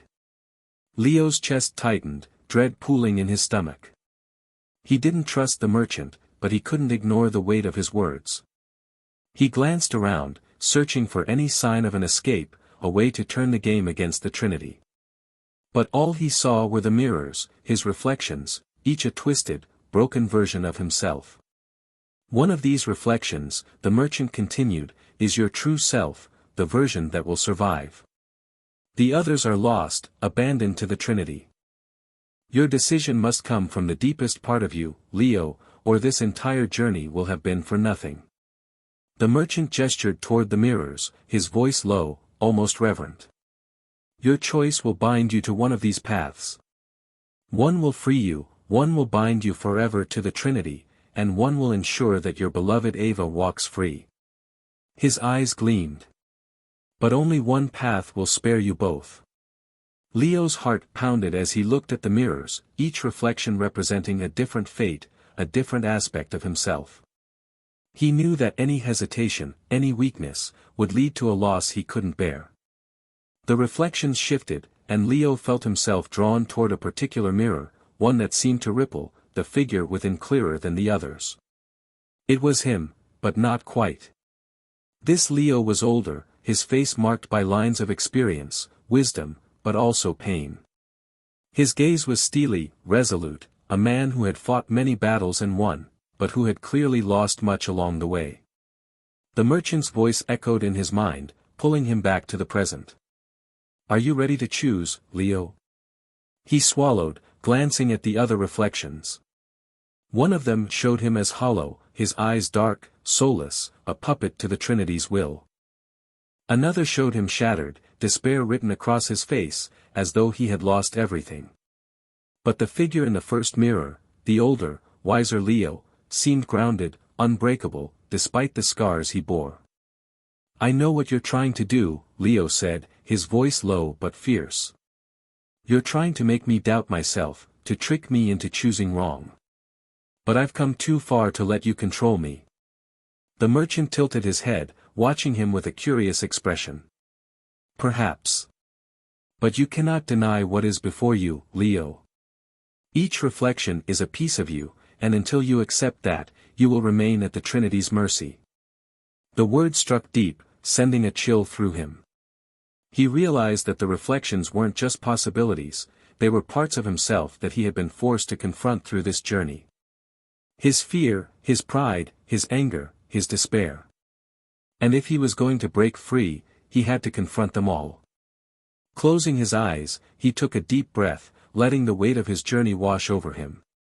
He thought of Ava, of the love she had shown him, the risks she had taken to help him reclaim his soul. He thought of Mike, of his friends, of the person he had once been before he'd gambled everything away. He thought of the pain, the scars left by the Trinity, the darkness that had nearly consumed him. And when he opened his eyes, his choice was clear. He stepped toward the first mirror, the reflection of himself that looked older, wiser, and grounded. This was the version of himself that he needed to become, someone who could carry the scars, the weight of his mistakes, without breaking. I choose this path, he said, his voice steady, filled with resolve. The merchant's gaze softened, a hint of satisfaction in his eyes. So be it. In an instant, the mirrors shattered, the glass dissolving into mist, and the room around them faded. Leo found himself standing in the void once more, but this time, he was alone. The air was thick with silence, and he felt a strange calm settle over him, a peace he hadn't felt in weeks. But then, from the darkness, he saw a figure emerge, a version of himself, identical in every way, but with eyes dark and empty, a twisted smile on his face. You chose wrong, Leo, the reflection said, its voice filled with malice. You're weak. A fool, clinging to hope, to love. The Trinity will consume you. Leo felt a surge of fear, but he forced himself to stand his ground. You're not me. You're the parts of myself that I refuse to let control me. The reflection laughed, a cold, hollow sound. You cannot deny me. I am your doubt, your fear, your failure. You cannot be whole without me. He took a deep breath, letting the fear wash over him, accepting it without letting it control him. I know that you're a part of me. But I won't let you define me. The reflection's face twisted with fury, its form flickering, dissolving into shadows. And as it faded, Leo felt a warmth fill him, a light that chased away the darkness, a reminder of his strength. Then, the darkness lifted, and he was back in the merchant's presence, Ava standing beside him, her hand in his. The merchant's eyes were filled with a strange admiration as he looked at Leo. You have passed the final test, Leo. You have confronted the darkest parts of yourself and emerged whole. Ava squeezed his hand, a faint smile on her face. You did it, Leo. You beat them. But the merchant raised a hand, his expression growing somber. Remember this, Leo, victory over the Trinity is never permanent. The darkness within you will always linger, waiting for moments of weakness. But so long as you hold on to the light, to the love and strength that brought you here, you will remain free. Leo nodded, feeling a sense of finality settle over him. The Trinity was still there, waiting in the shadows, but he had reclaimed his soul. He had faced his fears, his doubts, and he knew now that he could endure, that he could fight, no matter what the future held. The merchant's form began to dissolve, fading into the shadows, his voice echoing through the air. Farewell, Leo. You have won this game, for now. And then, he was gone, the room growing still, silent, filled with a peace that felt almost surreal. Leo and Ava stepped out of the warehouse, the night air crisp and clear, the stars shining brightly above them. He felt a weight lift from his shoulders, a lightness that filled him with hope, with a sense of freedom he hadn't felt in so long. Ava looked at him, her eyes filled with pride, her smile warm. You did it, Leo. You beat them. You reclaimed yourself. He nodded, a faint smile on his lips as he looked up at the stars. Yeah. I think I did. They walked away from the warehouse, side by side, ready to face whatever lay ahead. The Trinity might still linger, waiting for a moment of weakness, but Leo knew that he was stronger than them. He had faced his own darkness, embraced his own light, and he was free. And no matter what came next, he knew he would keep fighting. Chapter 19, Victory and Deception. As Leo and Ava walked away from the warehouse, the crisp night air felt like a balm on Leo's skin, a reminder of the world outside the nightmare he'd been trapped in. Each step felt lighter, as if he were shedding the weight of the Trinity's grip with every stride. But as they crossed the empty street, he couldn't shake a strange feeling that lingered in his chest, a sensation too faint to be called dread, but too persistent to ignore. They walked in silence for a few blocks, each absorbed in their own thoughts. Finally, Ava broke the silence. "Leo," she said, her voice soft, "what happens now?" He glanced at her, seeing the weariness in her eyes, the lines of worry etched across her face.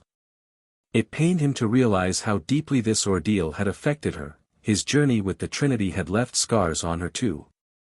She had stood by him, faced down horrors that no one else could see, all for his sake. The least he could do was give her an honest answer. "I don't know," he admitted, his voice heavy. "The merchant said the Trinity would still be, waiting, I guess. Always looking for a chance to get back in." She nodded slowly, processing his words. "So it's never really over?" He sighed. "Maybe not. But they're weaker now. I can feel it. And, maybe that's enough." They continued walking, the glow of streetlights casting long shadows along the sidewalk. Despite the darkness still lurking within him, he felt a spark of something he hadn't felt in a long time, hope. When they reached Leo's apartment, they stood in silence for a moment, the night air thick with unspoken thoughts. Finally, Ava wrapped her arms around him, pulling him into a tight hug. "Thank you, Ava," he whispered, his voice catching in his throat. "I couldn't have done any of this without you." She pulled back, her gaze steady, fierce. "You don't have to thank me, Leo. Just, promise me you won't let this happen again. Promise me you'll stay grounded." He nodded, feeling the weight of her words settle over him. "I promise." With a final smile, she turned and walked away, her silhouette disappearing into the shadows. Leo watched her until she was out of sight, a sense of peace settling over him. He had survived. They had survived. But as he entered his apartment, the quiet felt different, too still, almost hollow. The darkness pressed in on him, casting shadows along the walls that seemed deeper than before. He knew the Trinity's influence wasn't fully gone, he could still sense it lurking, faint but present, like a low hum just at the edge of hearing. But he reminded himself of the victories he had won, of the strength he had found in himself, in Ava's support, in the choice he had made to face his fears. He moved through his nightly routine, trying to shake off the unease that clung to him. As he brushed his teeth, he caught a glimpse of himself in the bathroom mirror and froze. His reflection looked back at him, hollow-eyed, as if the life had been drained out of him. He blinked, and the image was gone, replaced by his own tired but familiar face. He took a deep breath, gripping the edge of the sink, reminding himself that the visions were over. The Trinity was weaker now. He had control. Or so he thought. Over the next several days, Leo began to notice subtle changes in himself. At first it was small things, a sense of detachment that came over him during conversations, moments where his thoughts drifted, as though something were drawing him back to that dark place. He'd find himself staring into space, caught in memories of the Trinity, the reflections he had faced, the voices that had tormented him. He tried to dismiss it, to chalk it up to the trauma of everything he'd been through. But as the days passed, the changes grew harder to ignore. One night, as he sat alone in his apartment, the familiar chill settled over him, the same sensation he'd felt in the merchant's presence, the same creeping dread he had felt in the Trinity's grasp. Shadows gathered at the edges of his vision, pooling in the corners of the room, stretching across the walls. A voice echoed through his mind, soft and mocking, unmistakably familiar. Did you think you could escape us, Leo? His heart skipped a beat, a cold sweat breaking out on his skin. He clenched his fists, forcing himself to remember the strength he had found, the choice he had made to confront his fears. You're just a memory, he whispered, his voice shaking. You don't control me anymore. The shadows shifted, coalescing into a figure at the edge of the room. It was the merchant, his dark eyes gleaming with amusement, his mouth curled into a faint smile. Ah, Leo, he said, his voice smooth, almost warm. You misunderstand. The Trinity may have lost some of their hold on you, but their influence, it lingers. It grows, feeds on the cracks in your soul. You are theirs, whether you accept it or not. Leo took a step back, his mind racing. No. I defeated you. I faced them. I reclaimed my soul. The merchant's smile widened, a glint of satisfaction in his eyes. Yes, you reclaimed your soul. But did you think they would simply release their claims so easily? Leo felt a wave of nausea as the truth sank in. The Trinity hadn't truly been defeated. They had merely stepped back, waiting, watching, feeding on his moments of doubt and fear. You're lying, Leo said, his voice barely above a whisper. I chose my path. I faced my darkness. They can't take that from me. The merchant's gaze softened, almost sympathetic. True strength is not in choosing once, Leo. It is in choosing again and again, every day, until the end. And that is the choice you will face, until they find another. Leo felt a chill run down his spine. Another? The merchant nodded, his gaze sharp, knowing. Another to carry the burden, to bear the weight of the Trinity's influence. Another soul to satisfy their hunger. Leo's heart pounded as he realized what the merchant was suggesting. You mean, someone else has to take my place? Precisely, the merchant replied, his voice as smooth as silk. A willing soul, one bound to you by love, by trust. Only then will the Trinity truly be sated, and only then will you truly be free. Leo's stomach twisted, his mind racing as he remembered the faces of those he loved, Ava, Mike, the friends who had stood by him through the darkest moments. He couldn't bear the thought of sacrificing any of them, of condemning them to the same torment he had faced. No, he said, his voice filled with conviction. I won't do that. I won't pass this curse on to anyone else. The merchant's gaze hardened, a flicker of disappointment crossing his face. Very well, Leo. But remember, your choice is not without consequence. The Trinity will remain, waiting, feeding on your fear, your doubt. And in time, they will return. Stronger, hungrier. Leo felt a surge of anger, of defiance, burning through him. Let them come. I'll keep fighting, no matter how long it takes.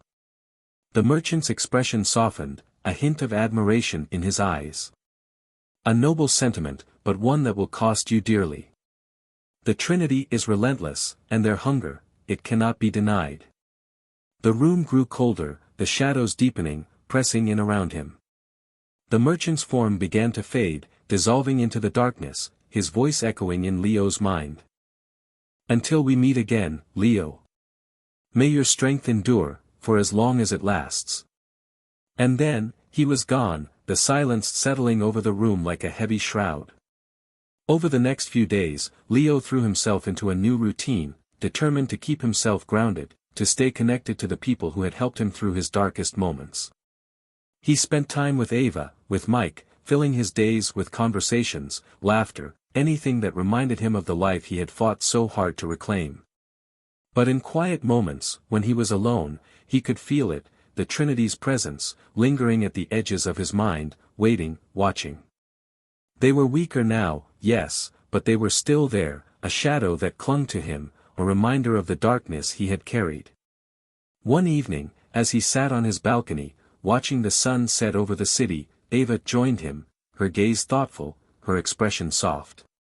You're different, Leo, she said, her voice gentle. Stronger. But there's still something, lingering. He glanced at her, a faint smile playing on his lips. The Trinity, they're still there, in some way. The merchant said they would always be a part of me, waiting for a chance to come back.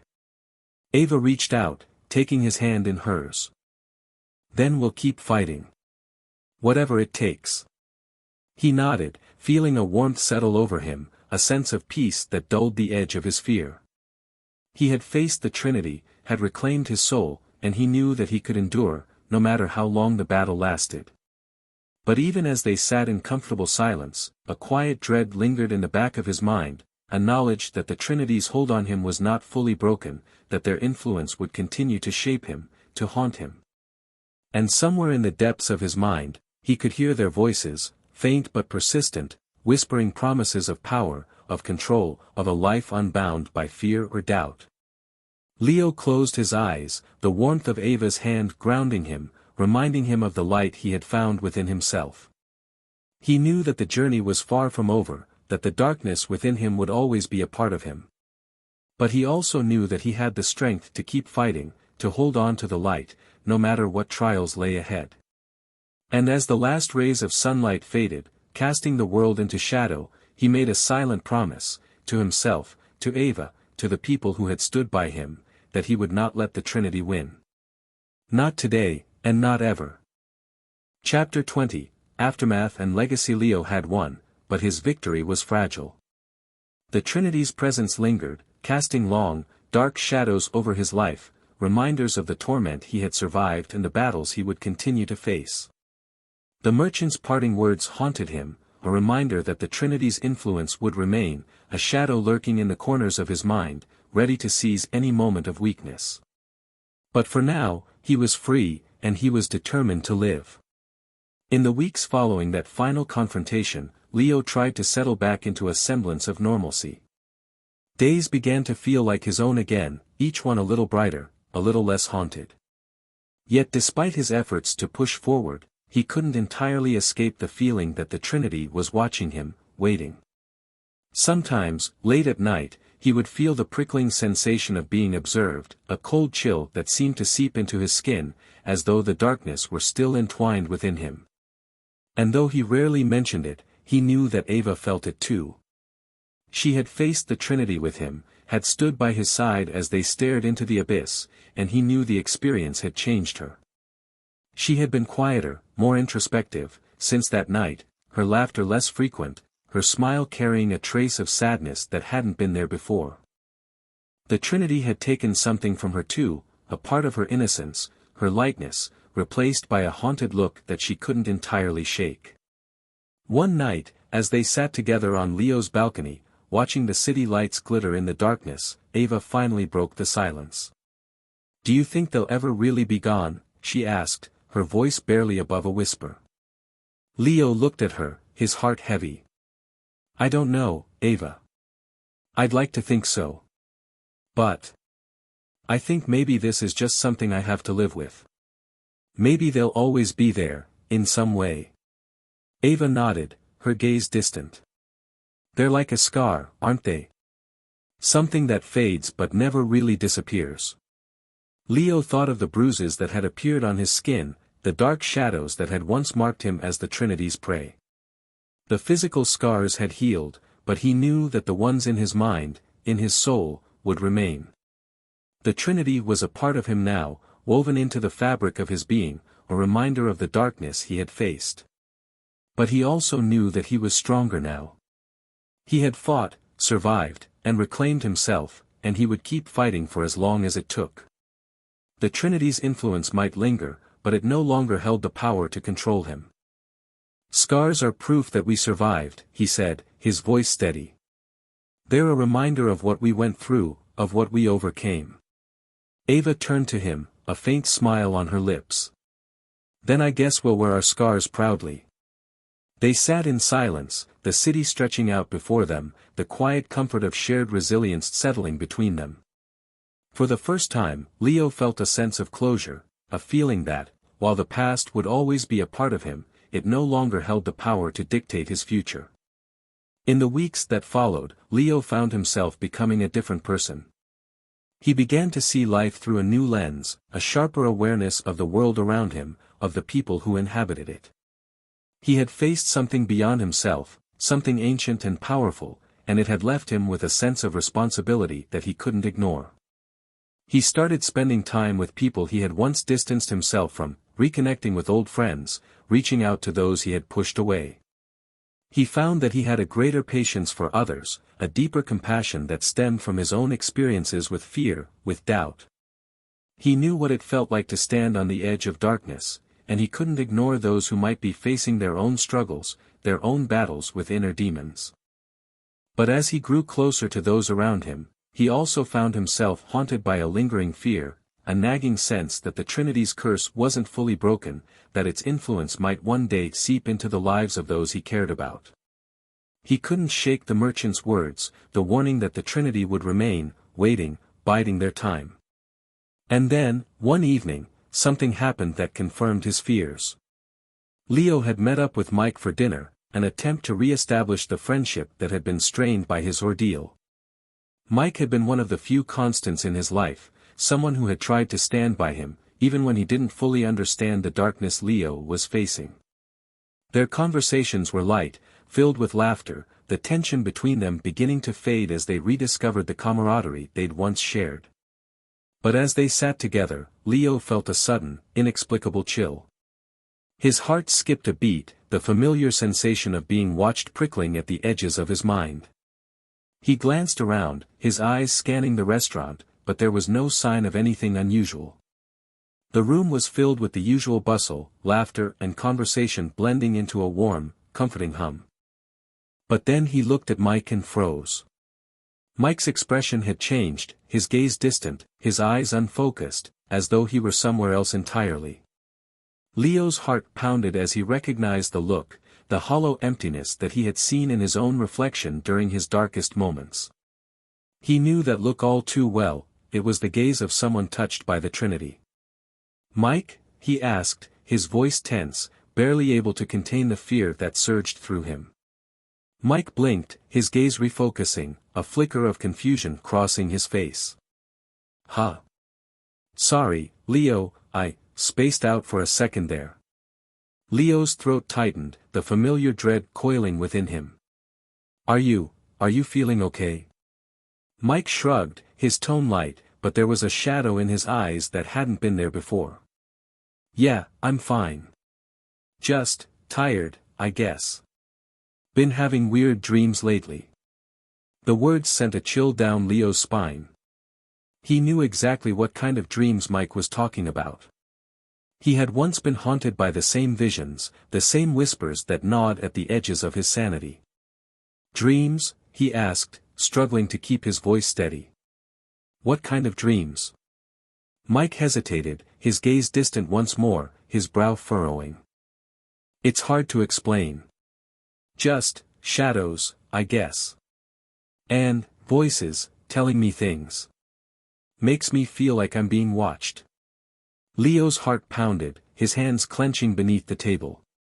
He had hoped that his victory over the Trinity would be enough, that his battle would end with him. But the merchant's words echoed in his mind, a dark reminder of the curse he had carried. He took a deep breath, forcing himself to stay calm. "Mike, if there's ever anything you need to talk about, anything strange you can't explain, you can come to me. Okay?" Mike's eyes softened, a grateful smile crossing his face. "Thanks, Leo. I know you've been through a lot and, well, I guess I can count on you to understand." Leo nodded, his heart heavy with a sense of inevitability. He couldn't deny it any longer. The Trinity was still there, lurking in the shadows, their hunger for souls undiminished. And they had found a new target. Over the following days, Leo couldn't shake the feeling that he was being followed, that something dark and familiar lingered just beyond his reach. He kept a close eye on Mike, watching for signs of the Trinity's influence, the subtle changes in behavior that he recognized all too well. But he also knew that he couldn't confront Mike directly, that his friend wouldn't understand the horror that lurked within him. The burden was his to bear alone. Late one night, as he lay awake, staring at the ceiling, he felt a familiar chill settle over him, the air growing thick and heavy. He closed his eyes, taking a deep breath, bracing himself for the presence he knew was there. The voice was soft, almost a whisper, but unmistakable. "Did you think it would end with you, Leo?" He opened his eyes, finding the merchant standing at the foot of his bed, his dark eyes gleaming with satisfaction, his expression filled with quiet amusement. "You're back," Leo said, his voice steady, though his heart pounded with fear. "What do you want?" The merchant's smile widened, his tone smooth, mocking. "I'm here to remind you of the nature of our arrangement. The Trinity's hunger cannot be sated with one soul alone. They require a legacy, a cycle of suffering that binds them to this world." Leo clenched his fists, his chest tight with anger, with despair. "I reclaimed my soul. I defeated them." The merchant's gaze softened, almost pitying. "You merely postponed their hunger. But now, they have found another, a new vessel, a new soul to torment, to shape, to claim." Leo's mind raced, memories of his own torment flooding back, the horror he had endured, the darkness that had nearly consumed him. He couldn't bear the thought of someone else, especially not Mike, falling prey to the Trinity's curse. "You have a choice, Leo," the merchant continued, his voice filled with a dark promise. "You can stand by, watching as the Trinity consumes him, feeding on his fear, his despair. Or you can take his place, willingly surrender yourself, and end the cycle once and for all." Leo's heart pounded, the weight of the choice pressing down on him, suffocating. He thought of the battles he had fought, the victories he had won, the strength he had found within himself. But he also knew that he couldn't let Mike suffer the same fate, couldn't stand by as his friend was pulled into the same nightmare. He took a deep breath, his mind clear, his resolve unbreakable. "I'll do it," he said, his voice steady. "I'll take his place. But only if you swear that he'll be free. That he'll be spared from the Trinity." The merchant's smile widened, a flicker of satisfaction in his eyes. "As you wish, Leo. Your sacrifice will be remembered." The room grew cold, the shadows deepening, closing in around him, filling him with a sense of finality. He felt the Trinity's presence settle over him, the familiar weight of their influence pressing down on his mind, his soul. But this time, he didn't resist. He had made his choice, had embraced the darkness within him, and he knew that this was his path, his legacy. As the shadows closed in, he thought of Ava, of Mike, of the friends who had stood by him, the people he had saved. And he knew, in his final moments, that he had found peace. The darkness swallowed him, and he was gone.